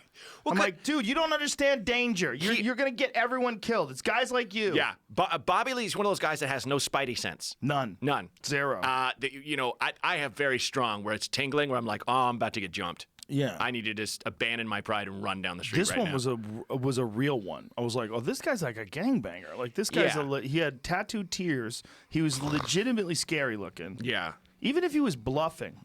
What is This this? is a video like what would happen. This big guy right here, he gets pissed off and he basically knocks everyone out here in the bar, and like nobody can do anything about it. Oh God. He just starts Oh, fighting. Jesus. One guy's like, "Hey, you need Oh, to stop." Knocks fuck. this guy out, knocks that guy out. Starts beating up a guy over here in Well, the he's just booth. beating people up for no reason. Yeah, someone must have Gee. pissed him off. He was dancing at the beginning of the video. Oh, he's no, like, he's not dude. doing anything. He's This just guy hanging can't out. even fight. This That's guy the right here. thing. Is Well, he he's just telegraphing every punch. I'm not even a fighter, but everybody's letting him punch him. Jesus. Well, they're all drunk as shit too. Oh, they're bumping into him. Oh man, Oh, a he's a fucking dick. drunk Says guy it's nudged 4 you. in the morning or something like Oh, that. he's a dick. Yeah, that sucks. Yeah, but that's what could have happened in that situation. Yeah. Could have fucked everyone up. You have to send this to me because that looks like my friend Vince Averill, who's a comedian God. from the Midwest. What He's got an that same asshole. kind of balding, same size. He's like punching little kids. Yeah. Like a giant punching little kids. Ugh. One of my favorite videos of a bar is a girl and a guy. The guy got in this girl's face, and she grabs his collar and headbutts him unconscious. She grabs and goes, wham! Wow. And the dude just drops. It's fucking hilarious. Like, that bitch must have grown up in a hard family. Because this guy's way bigger than her, and it was a dangerous thing to try. And she just grabs his collar and fucking slams her forehead right into his nose. I think you can get away with that if you're a lady. You know what I mean? Because No, it's you like can't. it's guy. Well, no, not that it's excusable. Don't but, do it. But like, you're giving bad advice. I'm not saying do it. I'm Is saying, this it? I'm saying I think this is it. Yeah, watch this. The guy they get closer to us. Look at this. Bam. Boom. KO'd. Wow. Go to sleep, bitch. Holy shit. And look at her just strolling away. Yeah, that girl's done that before. And that guy's like, Sheila, you killed again. Yeah, whatever. We have to get you help. Whatever. Who's gonna arrest me? You don't tell. He's moving. He's like, we didn't give you bionic limbs to let you do this. Yeah, she's got a plate She's in her got a head plate from in a her car skull. accident when she was 6. She's No, I'm saying headbutting like if someone a in girl the face. puts her hands in your chest, that guy had to be like, what are you gonna really? Like, You he can't didn't see let it coming. people touch you. Yeah. Never let people touch you. No. Even if it's a girl grabbing you like that, be very careful. That's a red flag. Yeah, if someone does that, you feel tension. Yes. You feel like they're about to do something. Yeah, but Yeah. if you're a dumb dude and you think you're invulnerable, Yeah. And then wake up with a shattered nose. you get headbutted into oblivion. That was insane. The real scary thing is falling out. The thing about getting hit is that Yeah. you fall and your head bounces off the ground. That's the most dangerous thing. Yeah. I mean, I'm so tall, I would have permanent brain damage. Right, all the falling. Yeah, because you're kind of you're just a sack. Dunk. Just a sack Yeah. of jelly. Maybe that's why Bobby's so cocky, because he's not falling very far. That's it. He's just woken up on the ground. Rolls, like he tucks and rolls. He's like, I was talking to that guy, and I must have bumped my head on something because I woke up in the alleyway. But I'm fine. I'm fine. Yeah. Yeah. Have you ever done his podcast? No. I got to reach out. He's a good dude. I love hanging out with I Bobby. hope he really does do a comedy special this year. I really do, because he's so funny. I mean, he to murders. me, he's a no-brainer for Netflix. Yeah. No-brainer. Right. You know. Diversity. Hashtag There you go. diversity. Yeah. And he's a nut. Yeah. He has great stories. Yeah. Yeah. Yeah. He told me a story once about he was at Mad TV. They had a table read, and he hadn't slept in a couple of days. He'd just gotten back from Mexico. He had a giant Bowie knife like tucked into his shirt, and he was fucked up on pills, and he was just sweating. Oh. He'd been up for days, and he's at the table read. Jesus. And that was before he decided to clean his act up. Yeah. I was lucky enough to come across well after those days, and they wrote a script to fuck with him. They gave him the wrong script with like extra lines with a monologue that took up like the whole page. So that he would have to remember it? No, he just had to read it, and everyone's they tell everybody like, don't worry about that part where he thinks he's a bird. And so Bobby's like, I'm a bird, I'm supposed to, and like the writer was coaching him, just like do the wackiest bird voice, and he's like, caw, I'm supposed to fly, caw, and I'm a bird, and he looks up, and we're crying, laughing, and he sees someone's script, he goes, fuck you guy, and he threw the script across the room, and I remember just taking pictures of him, just to. That they just did, like on his birthday or something to mess with him. It was like the best prank. Wasn't Mad TV like the longest running sketch show ever outside of Saturday Night Live? It was, yeah. That's crazy. Uh-huh. Nobody watched it. 10 people watched that show. It cost too much, I think. Is that what it was? Yeah, because they do a lot of like song parodies and things like that, and it just, I mean, I wish it would have kept going. But it was one. Of course, you were working on it. Yeah. But it was one of those things where it was like you'd hear it was still on. You're like, whoa, that show's still on? Oh yeah. Because I was on it with Brian Callen in 1994. Yeah. Brian Callen and Artie Lang, like 94, 95, 95. That's crazy. That's a long fucking time ago. Yeah, it is. And then all those years later, I'm like, what? It's still on? Dude, when I got the call to audition, What I was year like, was this that? is still on television? What This year? was 2008. That is fucking crazy. Yeah. 2009 it ended. 1995 to 2009. That's insane. Yep. We shot the last.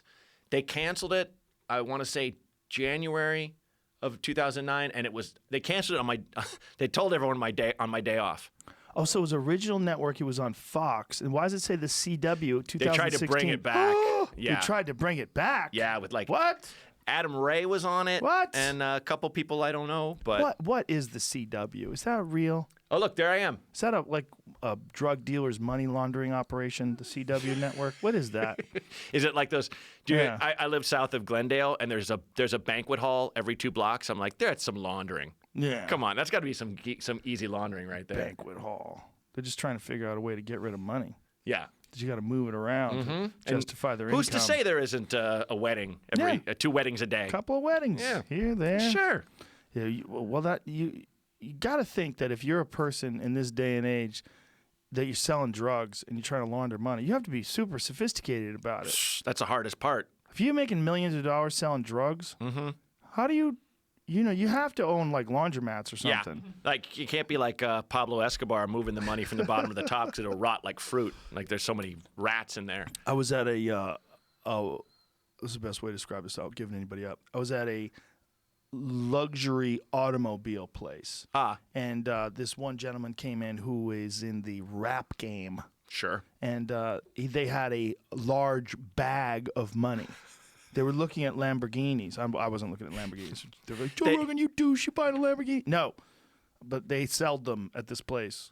And this guy had and they were bringing out the money counter, a money counting machine. Yeah. So I could, like Scarface. Like Scarface. Yeah. Like this is how they were going to buy a car. That's fantastic. I guess if you're in the rap game, that's how they like to buy cars. Sure. They like to just like throw a duffel bag full of cash and buy a car. And then you're done. Just Yeah. like, no, I have to wait for the wire to come through. No, here you go. I used to work with a business manager who used to work with high-end sports, high-end athletes. And she's like, oh, like I was just like, can you set this up or some transfer? She's like, no, listen, you'll never make my job as hard as trying to get a Lamborghini dealer to open at midnight in Las Vegas where a client wants to buy one. Oh, right. Like Like- somebody wins. Yeah. or something. Go, You're just hey, like, I want to buy a Lambo right now. It's coked out of their fucking mind. Yeah. I'm gonna get married. I'm gonna buy a limo. Bright what do you got purple. This? Who is that? Picture, this is Future. He's a rapper. This is him holding yeah, $1 million. in Future cash. is very, very popular. There's Future, and it looks like he's got some stray hundreds in that ring finger. That Yeah. they're slipping through his fingers. Do you Like, think he how has, are they not he has in the like a rap? fuckhole cut in the money? Right, he's fucking that to money. really- Well, his pants are down very low, as you notice. Could be. Maybe- Good point. Yeah, he might be might have a fleshlight impaled into that stack of cash. So he's got $1 million in cash. Yeah. Why How does much he have that? Didn't Mike Tyson back in the height of his heavyweight reign? He used to carry like something like $20,000 on him at all times, or something insane. That's normal, isn't it? Yeah. Well, it's For a rapper, 20 grand is that's light nothing. money. But I'm talking the '80s. But like, Right. I remember reading that in an article as a kid and being like, Christ. And I went through two thoughts. Isn't he afraid of getting robbed? Of course not. Right. Of course not. Who's gonna rob Who's Mike gonna rob Tyson? Mike Tyson? Like Eventually, he's you gonna won't have find your- you. Unless you kill him, Yeah, he's gonna find you. he's gonna sit on you and punch your head until it's jelly. It says 50 broke. Cent, yeah. That was after 50 Cent filed for bankruptcy, right? Because like women were coming after him for child support. So he said he was bankrupt. But he also made hundreds of millions of dollars off of vitamin water. Yeah, he made a killing with that vitamin water deal. Yeah, he's got some weird bankruptcy thing. It was child support. Is that what got him in the end? And vodka. 'Cause he- Vodka. No, I don't think it got him. I think he he- was avoiding it. He never should have rapped "Have a baby by me, baby. Be a millionaire. I'll write the check before the baby comes. Who the fuck cares?" that Like what he he said? said that. So, I mean, you're setting yourself up there. I guess he cares. Yeah. Well, the thing is, after a while, when you don't have a hit record out in like a decade, Right. you're like, hey, this shit could dry up. Yeah. Like, maybe I need to go bankrupt and stop paying these ladies. He's. Well, it's a cash-only business. He probably has it all hidden. I don't know what he did. Like, well, the vitamin water thing isn't cash only. I don't know how. I do don't you know make how that hundreds of guy millions of dollars went and then say broke. you're bankrupt. I That's- don't think he really is. I think your theory is probably sound of him just yeah. being like, yeah, I don't. I think it was literally because of that. Like, someone was trying to hit him up either for alimony or child support. And he was like, I got an idea. Mm-hmm. I'm just going to hire some financial wizards to work their sorcery. Yeah. Dig a hole, bury it in the ground. It is weird that people give people money. Like you break up and you go, okay, well, now you got to give them money. Mm-hmm. Like, I get it if you have a child to support. Totally makes sense. Right. But like if you dated someone for a couple of years and then you married them and then while you're married you made $1 million, they didn't make anything. Yeah. And you're like, hey, I want half that money. Like, what? But very we're not, strange. We're not together anymore. Uh-huh. Yeah. But I want money. Yeah. I want money from you. It's like, sorry, are you going to do half my set on the road from now on? No. So- But I want you to support my lifestyle. Oh. I'm used to a certain lifestyle. That's another thing that gets me. That's- people used to a certain lifestyle. The guy who Joan Collins, I don't know, 16th husband or something. I remember that was his thing in court. Like, Your Honor, my client has grown accustomed to a certain lifestyle, and that was all over the news. And I was just like, come on, dude. Custom, like you can't change. You cannot change. Right. There's no way you could live a middle class life anymore. It's those days are done. Okay, it's Yeah. upward. It's upward. Only upward. Well, you probably can't. You can't fly anything less than first class now, can you? Probably. I fly Really? Southwest sometimes. Oh, you do? Yeah. Good for you. Yeah. Yeah. It's just a fucking plane. Yeah. Man. That's good. Yeah. But I know people that if they have to sit in, like I remember when during the, whatever recession or something, there's some video of Puff Daddy getting on a plane and he's like, your boy isn't flying private. We got to fix these problems, man. I got to fly in first class. And he's like, why would I give a shit? Your boy isn't flying private. Oh Yeah. my God. Yeah, it was amazing. Thank you for tweeting about this. I was worried about the government shutdown. Well, and yelling at and this was like 10 years ago, but like yelling at the whoever's filming him on TMZ, and I think about the person that's in like Group D for that plane, where they call you and it's just like you and like a stray dog that gets let on the plane was he saying he wasn't flying private because the money wasn't flowing in? because the economy was low. Yeah, Oh, that was his God. point. Yeah, and there's someone that's like, I used my last check to get on this plane to see about a job offer in Tulsa. Oh, Jesus. He's one of those guys. Like, he had some fucking billboard on Sunset that was like, can't stop, won't stop. Right. And I was like, I already thought you stopped. I didn't know you didn't stop. still That's his going? line. I thought I told you that we don't stop. Can't stop, won't stop. It's like, yeah, Thought we I told you that we don't stop. We know you. You told us. But you I won't thought stop. you stopped. I haven't seen you in a while. You Yeah. didn't stop? Yeah. What's he been doing? While he wasn't around, he didn't stop. What does he do? It was 2008 because the gas prices were too high, so he stopped flying private. That's what it was. Yeah. Thank you. Gas prices. It wasn't Okay. the economy. Got to fix his problems. Yeah. For Puff Daddy or P Diddy or whatever. Like it is. if I was playing stadiums or something like that in 2008, and I got on the plane and yelled at it like a TMZ thing, and someone just creased my brow with a brick, like just hit me in the face. Right. Earned. Completely earned. I don't think. You know, like that someone just. I don't think violence is the answer. That's true. I'm Matt. speaking dramatically, but Yeah. you know, it's almost like that guy. You ever been in line waiting to plane and someone just starts playing music, and you're like, come on, man. Yeah. Like those rolling speakers. Dude, on Like the, a DJ at or the something? gym, this is the thing that guys do at the gym. They bring their own small speaker and overpower the music that's playing over the. No. Like, what the fuck is that? That happened to Tony and I in Toronto. We were like, what the fuck is this? This guy's just playing this shitty music, like really loud, like techno. Ugh. Brutal. Ugh. Yeah. He brings his own music, and you got to listen to him because you're right next to the lat pull-down machine. Fuck you, man. Well, earbuds. Yeah. Just you buy some earbuds. People are weird, man. They're weird with their lack of appreciation for other people. Yeah. Well, the people that like watch their iPads and or like a phone and they watch something with the volume on. Yeah. And I've twice. I'm not a very confrontational person, but I'm just like, hey, can you put some earbuds in? And they're like, I don't have any. I'm like, can turn the sound off. And they're like, oh. They gave me a look like I said something like, you know, take your pants off. Makes you feel more calm if you would take your pants off. You know, like I said something that insane. But they just look at me like I got. You're right. making people listen to your stupid shit. It's distracting. It's grating. What's weird is you'll go to a restaurant and you'll see two kids sitting opposite of each other with iPads. They basically bring a portable television and they're both watching a different thing. Yeah. And it's like this sound, Yeah. this conflicting sound of two child's programs Yeah. going back and forth with kids on the opposite side of the table and the loud. I was at a restaurant the other day and there was two children and two parents, and no one was talking to each other. The dad was looking at his phone.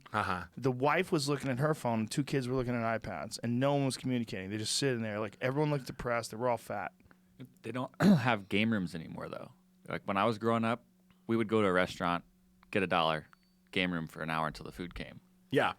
$1 for whatever. an hour? What But kind then- of but fucking then- time quarter warp are back you then. living It's in? a quarter back then. You could play 4 games in an hour? I didn't lose. Joe. Arguably, he was Oh, you were that amazing. good? He would kill it at Asteroids. You get Hold free on. games Decent too. at Donkey Kong. Are you a pinball wizard?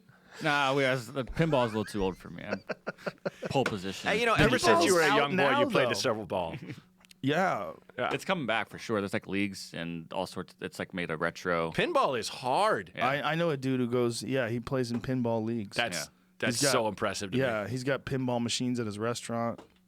That's Plays the amazing. shit out of pinball. To be good at something like that, it's just it's Fruitless. There's no future in it. it is fruitless, but it's What are you doing? impressive. You know, It's like someone who's really good at like lawn darts. yeah. Nobody gives There- a fuck, bro. There was a guy, the king of lawn darts. I'm the king of long darts, bro. Yeah. Yeah, like, hey, this is the world's strongest man. That's great and all, but I'm the king of lawn darts. I fucking rule. I've given my life to lawn darts, Do you remember bro. there used to be these big ass weaponized lawn darts? Oh, you could kill someone with them. Lawn darts used to be like a small football with you a throw it, dagger and it on would the just come end. straight Yeah. down. They have those like hatchet throwing or like axe throwing places have made like a little bit of a not resurgence, but I've seen Oh. them. They're becoming popular now. They're like, in all the almost major every cities. city. You know Yeah. why? Yeah. Because girls in their underwear on Instagram are throwing hatchets. Yeah. Like Aubrey and his girlfriend Whitney, they're throwing hatchets at targets Well, it's in their underwear. and looking good. men need a new way to be violent during drinking. You know, like that's just throwing an axe or It's also very retro. yes, Right? yeah, it's very Viking. Yeah. Yes. know, Axe you're throwing. saying.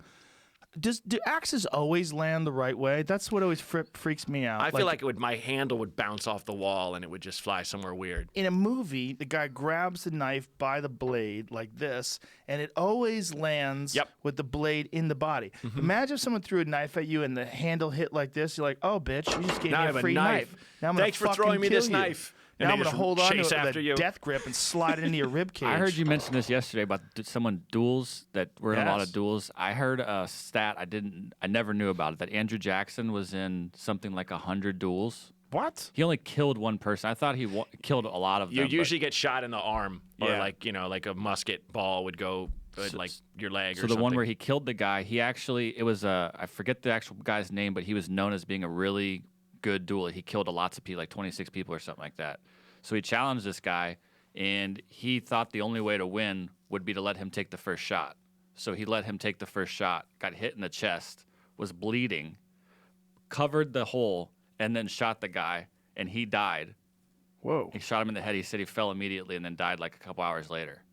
I don't know if he was the president at the time, but the doctor said, like, I don't know how you stood and took that shot. And he said, if he shot me in the brain, I was going to stand and take that shot to kill this guy. I don't know if he said like motherfucker or whatever, but like Andrew Jackson was crazy. This guy. Yeah, he was a crazy dude. Well, like where the statue of him is in Jackson Square in New Orleans, there's that church that's behind it, and this is why New Orleans is supposedly the most haunted city, is because it had the most duels. Because once Andrew Jackson contacted Jean Lafitte and was like, I need an army, and Jean Lafitte was basically a gangster, which is basically someone that can get you anything. Like that's what a connected guy does, and so he got him freed slaves, Native Americans, Creoles, Cajuns, and just, angry men. And they repelled the British, but then they stayed and they just lived in the bars and they were duel happy because their egos were so big. And I've looked for these and I can't find them. What they had was dueling cards, where if you had one, it would say Joe Rogan, have your face, probably that image. And it would say, dueling card. And someone bumped into you and you were like, you just give them your card and be like, see you in the morning, motherfucker. And that means we're shooting it out. Whoa. You would duel over nothing. And the guy, I went on this ghost tour, and the guy told me this story, and he said, imagine the amount of guys who were hungover, woke up like, fuck, what did I do? I got a duel now. And you'd go behind that cemetery, that's where they'd have their duel, and imagine laying there with a bullet or a piece of round lead in your liver and going like, I'm dead over this shit? It's like I stepped on my foot. They'd keep cards, like dueling cards. This is just like a picture of one. They also said that a lot of times the duel wouldn't actually happen. Like they might not actually shoot. It was more of a test of will, of like, will you go through with it? Yeah. Yeah, it was all honor. And they'd have to bring a second guy to verify that the duel actually went down and that someone guy's got was a pussy book. or whatever. He's yeah. serious. He's like the judge of the got event. a book. He's laying odds. I think there's certain states where duels are legal. I think they're still legal in Arizona, or they used to be, because there was a cop who shot someone in a duel like years back. Really? Yeah. It was a weird thing. Like a cop was off duty and he shot someone in a duel.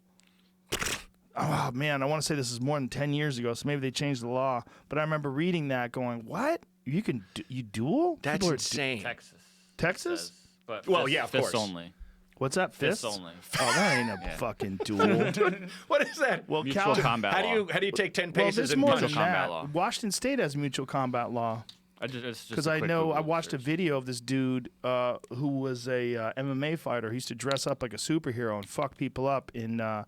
He would like stop people from committing crimes and then fight them. And in one video, Carlos Fodor, I think his name was, he was fighting someone in Seattle in front of cops. Like some guy agreed to fight him, and then you see right away what a terrible idea it is. And he leg kicks the guy, and the guy's got this look on his face like, oh my God, you actually know how to fight. Yeah. And he beats the shit out of this guy. Phoenix Jones. Yeah, that's what he's call himself. Phoenix But Jones. look how he dressed. But watch this. There's a is it video of it. You can see it on that one too. This is exactly it. Yeah. So the guy's like, fuck you, I'll fucking kick your ass. And this is in front of the cops. He's like, fuck you. And he's like, you think you're going to fucking kick? And he's wearing this superhero costume on. And he's like, give me some violence. He's telling him to back up. The guy's walking towards him. Run University Way, between 45th and 47th. Suspect wearing an orange shirt. So you see him wearing that outfit, Yes. and you think, oh, I could kick this guy's ass for sure. Yeah, Look this guy's at a him, clown. this fucking cosplay dork. But watch that. Skip ahead. He's like, okay. So the guy wouldn't stop badgering him. And then finally, in front of the cops, they agreed to let these dudes duke it out. Holy shit. That's it right there. Let it go there. Watch this. Oh, that's when you know you made a mistake. Yep, That yep. first That leg leg- kick, that you leg's see the jelly. guy moving around. And Oh. again, you got a useless. And he's trying to kick too. Nope. Yeah. He jabbed him to the body. Oh, Yep. you fucked up. Wow. God, this guy's light. And Oh, again, that leg's done. Oh, that third that leg leg's kick. done. That third leg kick's a real problem. Oh.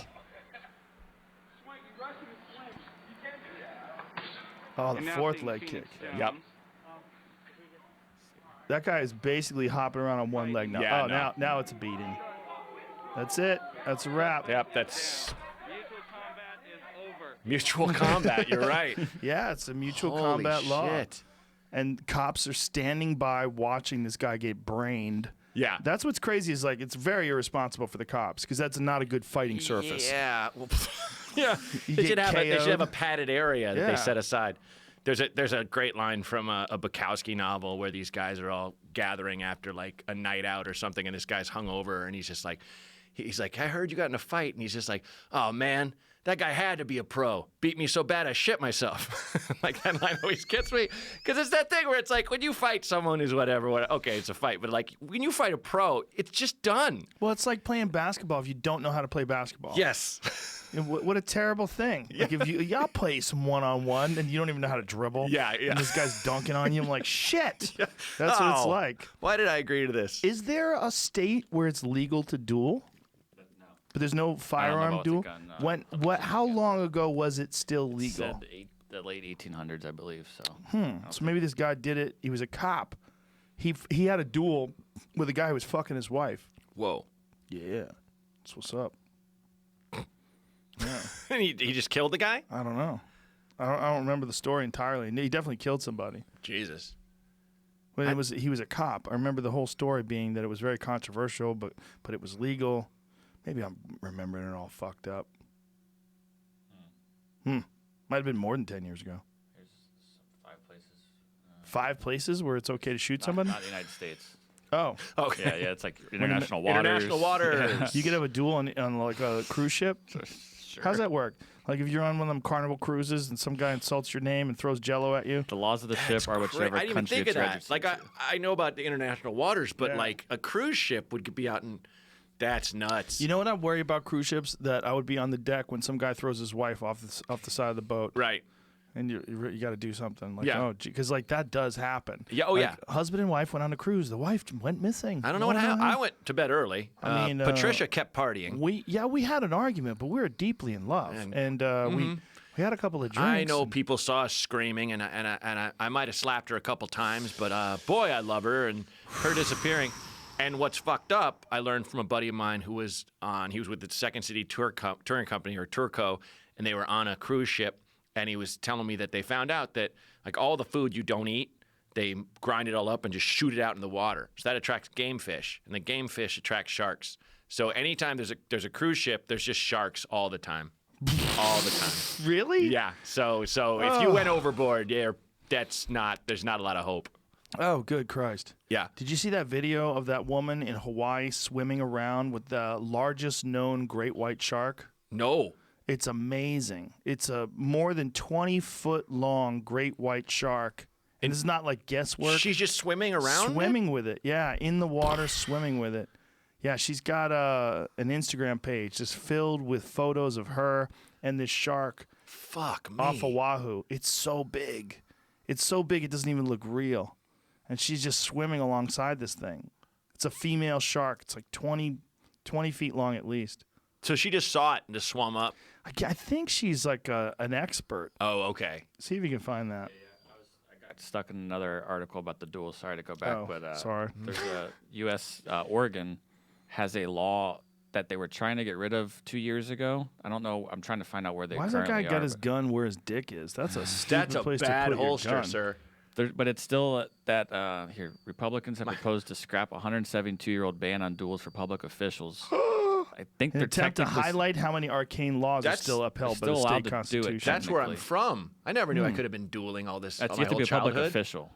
Well, no, they're trying to scrap the ban. So they're trying to reinstate bans to let Oh. people know how stupid these old laws are that are still in the books. Jesus. They decided it would not be very civil if two members of this legislature disagreed and then shot each other on the front steps of the provisional Capitol. It's a bad look. Oh, It's a bad look. yeah.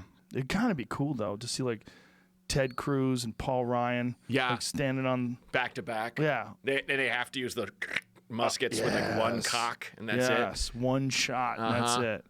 I like in the upper right-hand corner, a MAGA hat boy refuses to apologize in an infuriating interview. That kid looked drugged and coached. Like he was just Probably both. Yeah. They probably put him on some Prozac. Yep. Get out there, little fella.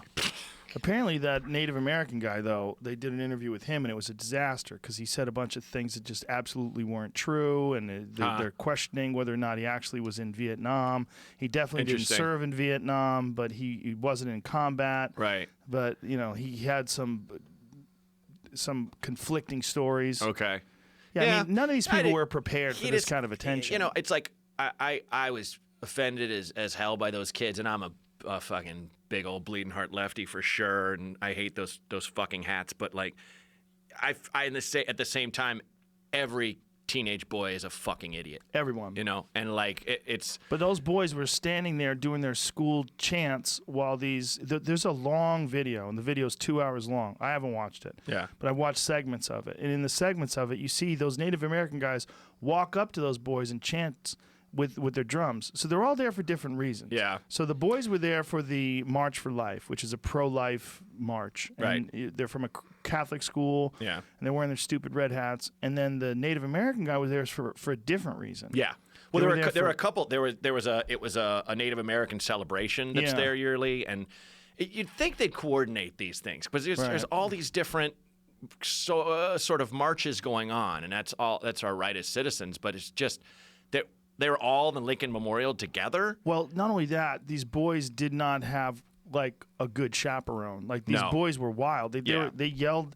They said something like, "It's not rape if you enjoy it." If you enjoy it, yeah. Like, one kid yelled that. And again, by the way, there's 40 kids. If you have one asshole kid, doesn't mean everybody should be beat up because one of your stupid fucking classmates says something really dumb because he thinks he's funny and he's 15. I sat in an assembly once where a friend of mine was in Chicago, and a friend of mine was doing a play, and they were doing like a scene from the play on stage, and a woman would come on stage, and these boys, I'm behind them, and they're saying the worst shit I can imagine. Yeah. And it's just like, Jesus Christ. Yeah. And it's the race to the bottom with boys. Oh, where it's like, who can say the worst thing? I can. Right. I can. Yeah. I can yell the N-word, you know. Yeah. This thing where shows your tits. Yeah. They're just trying to make each other laugh. And it's because what's the worst thing? Rape. Right. And so this kid's gonna yell something about rape. Right. They're children. Yeah. I do feel they need better supervision. But here's the thing: they do for sure, but they shouldn't be judged publicly on a global scale like this. It's not fair.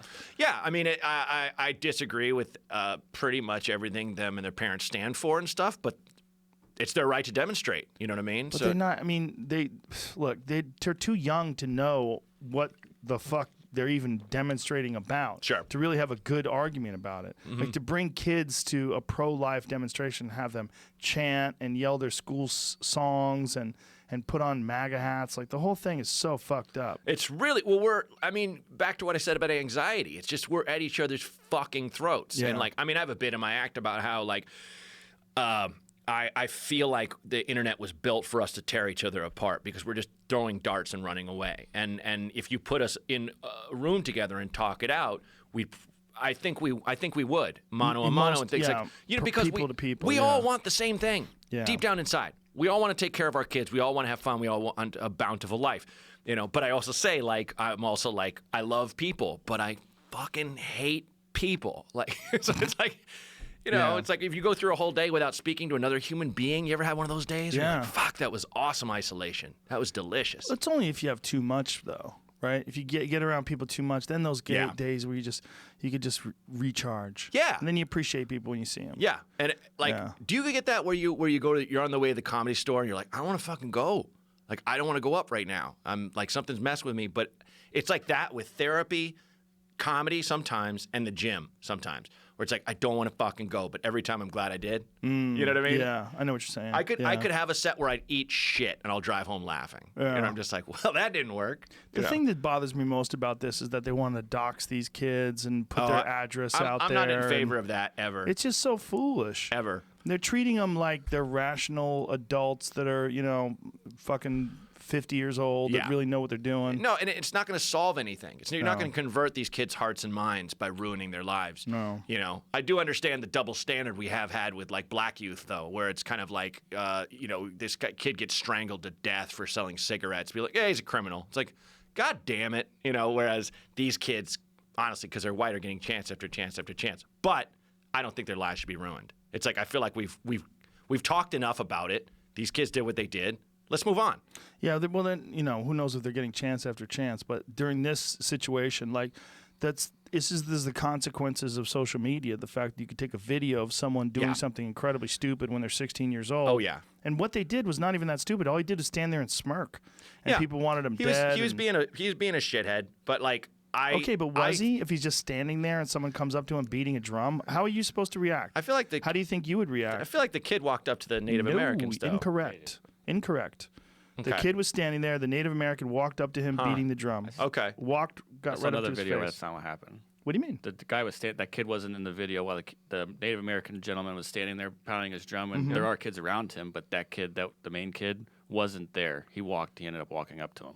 Yeah. Okay, but with the video that I saw, the kid was standing there, and that guy walked up to him.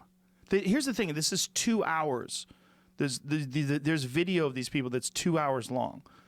And the video that I saw, those kids were standing there chanting, and that guy walked to those kids and was beating his drum. If that one specific kid that's all I'm saying. walked down, but still that guy instigated it by walking to them, beating the drum. Not only that, that guy got in that kid's face and beat that drum inches away from his face. But I thought I'm only talking about that kid. I thought that kid walked up to the Native American guy. I'm not sure. The Native American guy walked up to the whole group of kids. But to be fair, of that, I haven't seen all of that video. The Native American guy said that they were saying build that wall, but there's no evidence of that. Okay. The guy, the problem is the guy's a human. The Native American guy's a human, right? Yeah. And he's probably not prepared at all for this kind of scrutiny. No way. And no one is. There's a lot. There was an interview that he did with CNN that is just full of holes. Okay. And it doesn't match up to the video. It doesn't match up to what happened. There's all. You could pull that video, pull that article. Well, I'm looking for the video. But you try to find that article, the CNN article. There was an article about the article that I read. Either way. Yeah, I'm just inundated at this point with all of it. I will say, like, I've said for years, probably 15, 20 years now, I'm so glad YouTube did not exist when I was in high school. Oh my God. Because you're just a dipshit. Facebook, yeah, Twitter, the things you would say on Twitter, or Snapchat, or any of those things. Yeah, and I mean, I did not grow up like my parents' generation being mildly racist if you're white. I grew up pretty woke, as the kids say, in Portland, Oregon. So well, you were in Chicago. Chicago's pretty left wing. Well, Chicago, I wasn't there until I was born in Chicago, but I grew up in Portland. Oh, that's even more woke. Yeah, but it was also it's funny, we had right wing Nazi groups moving in when I was in high school. Gangs from L.A. and then from Central Oregon and further toward Idaho, you had this guy named Metzger who had like a little camp you could go and party in.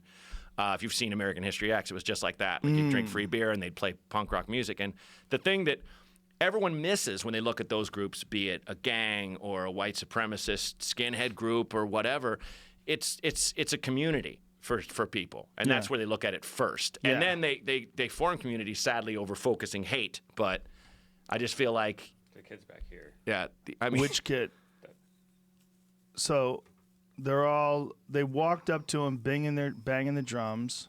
That's the kid there, and he's standing there. Yeah. Okay. There's a kid walking up to him now, but like he didn't. Right, but he's just standing there. The guy walked right up to him. You're showing me in the video the guy walking up to the kid. And this is exactly what I said, Jamie. He walked right up to the kid. My point here was this is the video I saw. I mean, aren't these kids all mocking the traditional Native American music and rhythms, but though? Jamie, that Native American guy just walked up to that kid and got in his face. It's as clear as day. I was just bringing up this angle here. He's standing here. There's a group of kids around him. The kid's way over here. You're micromanaging this thing. It doesn't make any sense. This is the worst Zapruder film. He walked up to the kids. He walked up to the kids. Yes. And he walked up to that kid specifically, got in his face. There was a certain amount of separation between them. He walked to the kid and got in his face while he's beating the drum. Okay. Play it again. I'm Watch. playing it right now. The guy he's all around the group. Yeah. He's walking, and the kid's standing there. And when the kid's standing there, he walks up to the kid. So and they're doing the tomahawk chop. They think it's funny. Yeah. Like, do they understand that people are filming? They don't. So here he goes. The whole thing is so strange. So strange. Because what are you supposed to do when someone walks up to you beating a drum? So there's the kid's standing there, and the Native American guy now walks up to him, completely violating his space. Now imagine if this is a man doing this to a woman. You'd say, okay, he's violating her space 100%. This is fucked up and aggressive. And that's what this guy's doing. He's singing in this kid's face. It's a little kid. And what is the kid supposed to do? I don't know. Should he walk away? Yeah. Should he say, I'm sorry that someone in the past stole your ancestors' land? What is he supposed to do? Yeah, I mean, I'm not saying yes, do that. You know, I'm saying what is the question is what does a kid do? But I mean, I get why this guy's approaching because it's a river of people mocking him and his culture. I get it, but why this one kid? And why get right in this guy's face where you're beating a drum inches from this kid's face? Yeah, that is a question. And well, look, it's the fucking hat, man. That goddamn polarizing, stupid hat. I hate that hat so much. Look, he's even closer to him. He's put the drum off to the side so he can get closer to this kid's face. I mean, is he expecting the kid to walk away? I don't know. But the kid doesn't do anything. But look, he's blinking because the beating of the drum is so close to his eyes. It's weird. Yeah. The whole thing is very weird. So weird. He's staring that kid down. So why wouldn't he walk away? Just to defy Why would him? he? Well, Why would I don't he? know. Everyone else walked away. But what does he have to? Doesn't have I mean, to. he's standing there, and the guy know. decides to get in his face. Do you think you would walk away? Probably. Maybe. If someone walked, Yeah. because the camera. If that the guy camera was walked there. up on me, I would definitely move. I think. I would probably move too because I would be scared. If that guy got in my face like that, I think that guy was going to hit me. I would think something is going to go wrong. I'm like, this is just too weird. That's all I'm saying. Yeah, think- but it's not the kids. He's 16, man. Yeah. It's a grown-up's fault for getting in a 16-year-old kid's face beating a drum. Yeah. It's just that fucking hat, man. I Yeah, mean, but it's also the Native American man rightly felt like he was being mocked. Yeah. And that his traditions and his heritage is being mocked by And- these little kids. Yeah, I mean, I don't think he had the right to walk up on the kid like that, but it's like, where's your breaking point? Well, wait a minute. I don't think he doesn't have the right, but this is where confrontation comes from. Do you have Yeah. the right to make confrontation? Yeah, maybe, perhaps. Maybe perhaps. But that's not really the best way to communicate. You're No. singing a song, a Native American song, and he doesn't know what the fuck you're singing. Right. And you're doing it inches from his face. Yeah. And everyone's felt it's really a sign of the times that people took clips of that and they made it out like this little kid's a cunt. And even Reza Aslan had on his. Have you ever seen a more punchable face? Like, man, that's you're calling for violence on a kid? Is that what you're doing? It's the same level of, and again, those kids, like, even when you were pulling that clip up, I could feel my stomach make a fist from like, oh, this just, I don't want to see this, but it's like that dude that kid at the Cub game who had the game in his earphones and he caught the ball, which the outfielder was definitely not going to catch anyway, and they blamed him for the Cubs' loss of the series, and they had to escort that kid out. Yeah. And I thought the kid reached forward though. he did, but if you look at the tape, I don't think that outfielder had it. The outfielder was pointing like, "You fucked up, kid! Like, you ruined it." And it was kind of this. Well, I understand when you're playing Major League Ball, one mistake can mean the end of your career and your I family's don't know, out. man. When I think that's different. When I saw that, I thought that kid fucked up the game. It could be argued, yes. Do you know what I'm talking about? Absolutely. Yeah, but that's like you're saying it's blaming one tiny play on the entire game, and you can't do that. And the fact that, back to what your point of punch the kid in the face, that kid had to be escorted out of Wrigley Field because people were going to kill him. Right. Like, Well, there were they- drunk people that were going to hit that kid into traffic. Can we see that video of the guy Yeah, catching please, that ball? pull that up. 'Cause I think that kid actually did fuck up that game. I think the difference is that kid reached into the playing field. What he did was definitely wrong. Yeah. And illegal and Let's see and it. everything. Here we But go. yeah, let's check it out. Tail of the tape. Steve Barton Crack! makes it. There's the ball. It's going. It's going. It's going. Wait a minute. Let me see one more time. Back that up. Back that up. That's a replay. No, but just back it up. Oh, here we he's go, going here we so go. slow. Okay. Oh. I mean, I think I take it back. Yeah. I think Hey, one more time.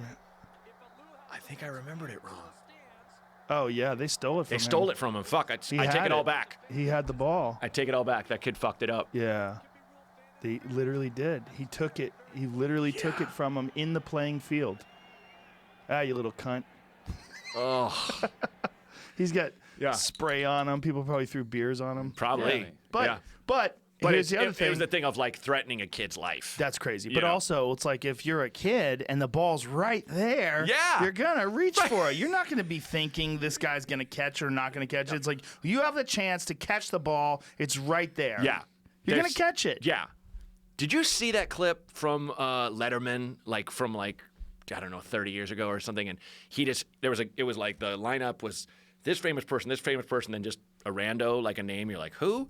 And he brought this guy out, and it was like a middle-aged guy in a ball cap, and he's like, Letterman's like, I think you're the greatest living American. And the guy's like, well. And he's like, roll the tape. And they show, just like that, home run, and it's going, and this guy just has a beer, and he's not looking. And you hear the announcer go, oh, my God. And the ball hits the beer, and the guy's like, fuck, he gets hit. And he's like, oh, shit, poof. And everyone's kind of laughing at him. He's like, oh, home run, there goes my beer. And then innings later, same line, same run, same guy. And the announcer goes, you have got to be kidding. And the ball just hits the same guy, like again, like twice, same game. Letterman had him on.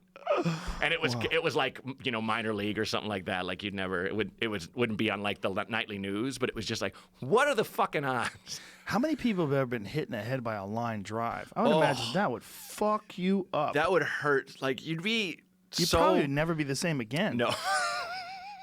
Because when I was a kid, Tony Canigliaro in Boston during the Red Sox, it was actually like I was very young at the time. Might actually have happened before I lived there, but it was like the story that everybody always told. He got hit in the head with a pitch, and he was never the same again. And it was one of the reasons why they started wearing batting helmets. Yep. And there was a kid who got hit in the chest and his heart stopped. Whoa. Because that doesn't happen that often, but it just makes your heart just go whoop. It just knocks it out. Oh Jesus! Yeah, it's horrifying. a rock. It's a rock covered with leather. Yeah.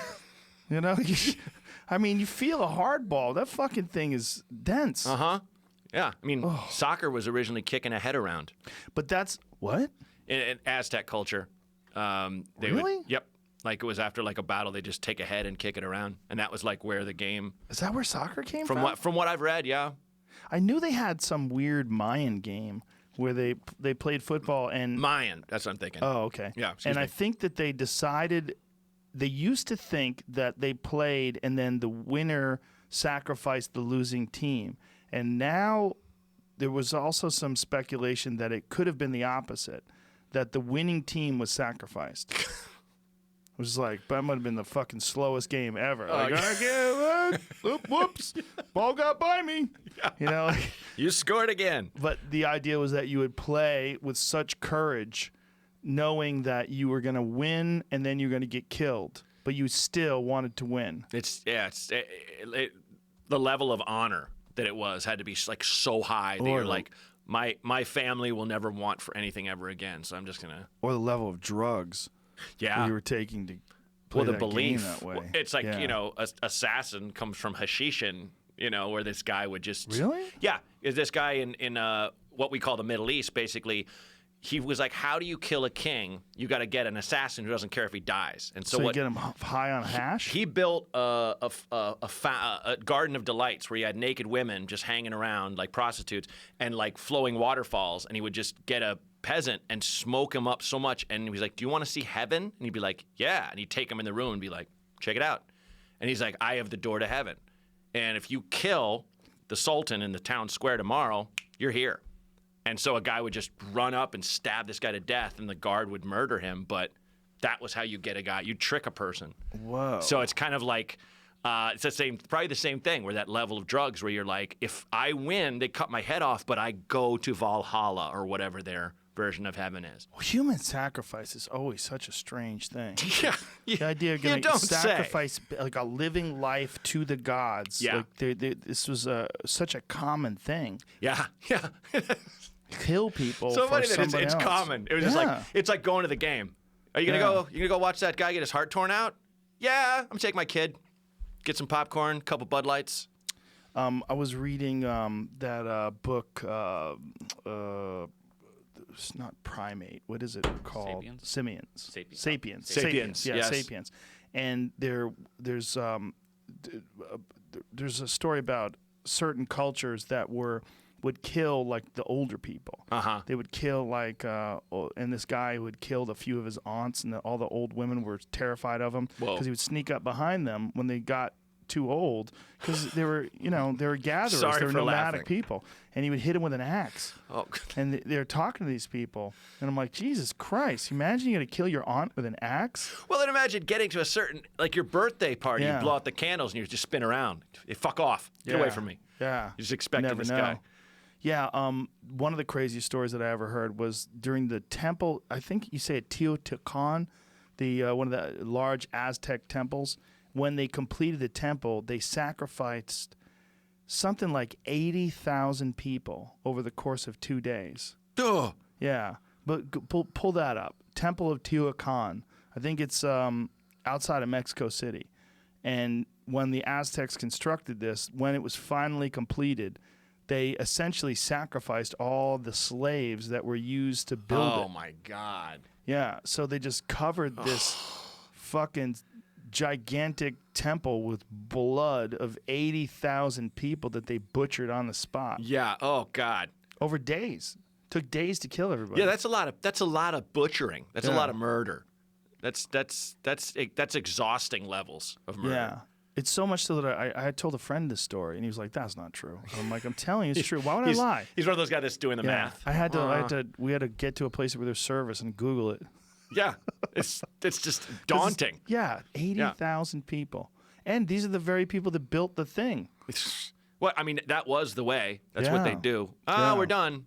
All right, kill him. Well, that was one of the weirder things about going to Chichen Itza was there's this one platform that was just designed for sacrifice. Wow. They would kill people on this platform, and it's like it was set up like a bench, like there was legs and a head, like someone was holding this bench in place. and they would just chop a head off and it roll down the fucking stairs. Yeah, probably like a little head slide kind What of do you- thing. What do you think the fascination with that is? Like this idea of killing someone to appease the gods. And was it because everyone was afraid to die, so that when you could force someone to do it in front of everyone, force someone to die in front of everyone and sacrifice them, as long as it was like there was enough distance between you and them, there would be this charge of excitement and Very Machiavellian for Yeah. sure. It's power perceived is power achieved. If you see anyone can die, you fall in line real fast. Right. And I think it's also the unpredictability of life itself. So Yeah. it's like, hey, look, we're gonna kill 80 people, but we're gonna have no storms for the next couple months. And people are Right. like, it's no Yeah. one I know. Yeah, fuck them. especially if you have some like elder who like some shaman who tells you that this is the only way we're going to stop the storms. Yeah. Yeah. Yeah, people believe fucking anything. Did you get to It's Temple of I Teotihuacan? finally found it. It says somewhere between. There's a recorded article in 2011, Pull it up. History Today, 84,000 people, but it says this is a disputed number. Could be Oh. down to 4,000 maybe. The number's disputed, however. Some say as few as 4,000 were sacrificed in what was actually a reconsecration of the Templo Mayor in 1487. Nevertheless, scores were killed. Jeez. So the one thought is 1487, the Aztecs recorded that 84,000 people were slaughtered in 4 days. Self-sacrifice was common, and individuals would pierce their ears, tongues, and genitals to nourish the floors of the temples with their blood. Unsurprisingly, there is evidence that Mexico was already suffering from a demographic crisis before the Spanish arrived. Yeah, the Spanish probably came in at the perfect time. Yeah. This is how you say it. The Great Pyramid of Tenochtitlan. Tenochtitlan. Is that how you say it? That seems Tenochtitlan. Phonetic. that seems like I've seen that written Phonetically, I think it'd be differently. Tenochtitlan. Tenochtitlan. Tenochtitlan. Does it tell you how to say it? Me. Whoa. Cool. know what that means. How do you say that? Tenochtitlan. I think that's the Mexican pronunciation. That's why it says To know- me. I'm not sure though. Tenochtitlan. Yeah, I think that's right. Tenochtitlan. Yeah, come up with better names, bro. Yeah. Anyway, a lot of people. Jesus. It also said those games that they were playing where the people were decapitated. They might have been rigged. They weren't sure if they were rigged, but they might have I would rig just it. been faked games to kill people. Whoops, I lost. I mean, Guess there's you got guys to be a gotta team die. that people like better. Yeah. They're more fun. Those guys. Yeah, you know. they live. Yeah. These are guys you want around. Gotta sell tickets. I mean, we kill those guys. Yeah. We blow. We got no one in the stadium next Screw week. up the whole game. It is weird that all cultures agree that one of the best ways to appease the masses is to have these large sporting events Yeah. where people gather around to watch this mock warfare take place. Yeah, yeah. Like how when Shaka Zulu came in, they were just fighting like mock wars, and they were just like with fake, swords and spears, and he just ran out and started stabbing people, and they're like, "What are you doing?" And he's like, "I'm trying to win."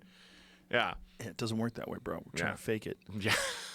Yeah, like if we escalated past like football, and football, like something way more violent came along. Yeah. But not quite war, like duels. Jesus. It's like I'm glad we're not there. As much as I have my problems with like concussions and football and stuff, and it's just yeah, I guess that's a good like what'd be the next thing? Yeah, you can kind of get away with playing football if you get out early enough. Yeah. But even they're saying that even kids in high school have CTE. Yeah. Yeah. It's brutal. Do you see what they do in Russia where they have those 5-on-5 MMA fights?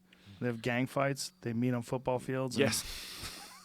Russians are always taking it to the next I saw that place. one you put up in it's like somewhere in Eastern Europe, and it's just one big like bald bull looking guy fighting like five guys. Oh, yeah. Yeah. Yeah, I think that's Russian too. Good Lord. Yeah, these couple guys decided to try to take on a giant. Yeah, that guy was a giant. That Yeah. guy was like a dude that like breaks rocks and like fee fi fo fum. I smell the blood of an Englishman. Fee, fi, fo, fum. Yeah, that's Do kids even learn that story anymore? The fee, fi, fo, fum? probably yeah. Why don't they write some new ones? Why are we telling these old-ass stories? Yeah, I love. Did you see that movie about the troll hunter, where that guy like goes out into like into Scandinavia and he hunts trolls, and there's actual giant monster trolls. Oh, yeah, I remember that Yeah. movie. That was a fun, stupid movie. It was fun, and Yeah. one thing I loved about it was just like, "Are any of you a Christian? Tell me right now." And they're like, "No." And there's one guy who like secretly was, and the troll could smell his blood because I smell the that's blood of an right. Englishman. I was like, Right. "Oh, that's such an awesome angle." Oh, wow. It's just like that's because Yeah. he's like a scientist. He's like, I know what these guys are after. They want to chew up Christian people. See if you can find that clip for the trailer for Troll Hunter, because it's so stupid. It's so dumb. It's a good movie to get high and watch. Yeah. Well, I love stuff that's like there's a giant thing in the distance like coming. That's a big thing if I'm high, where I'm just like, what if King Kong just came from behind that building right now? This is it, right? Yeah, give me some volume. Sometimes you get to see a unique film. Imagine if there really were trolls. Just It's just eating goats. real. Prøve å finne naturlige forklaringer på sånne ting. Men hvis man oppsøker åstedet, Yeah, this is like a foreign film. finne ut om det er troll. Yeah, it's somewhere in like I think Norway.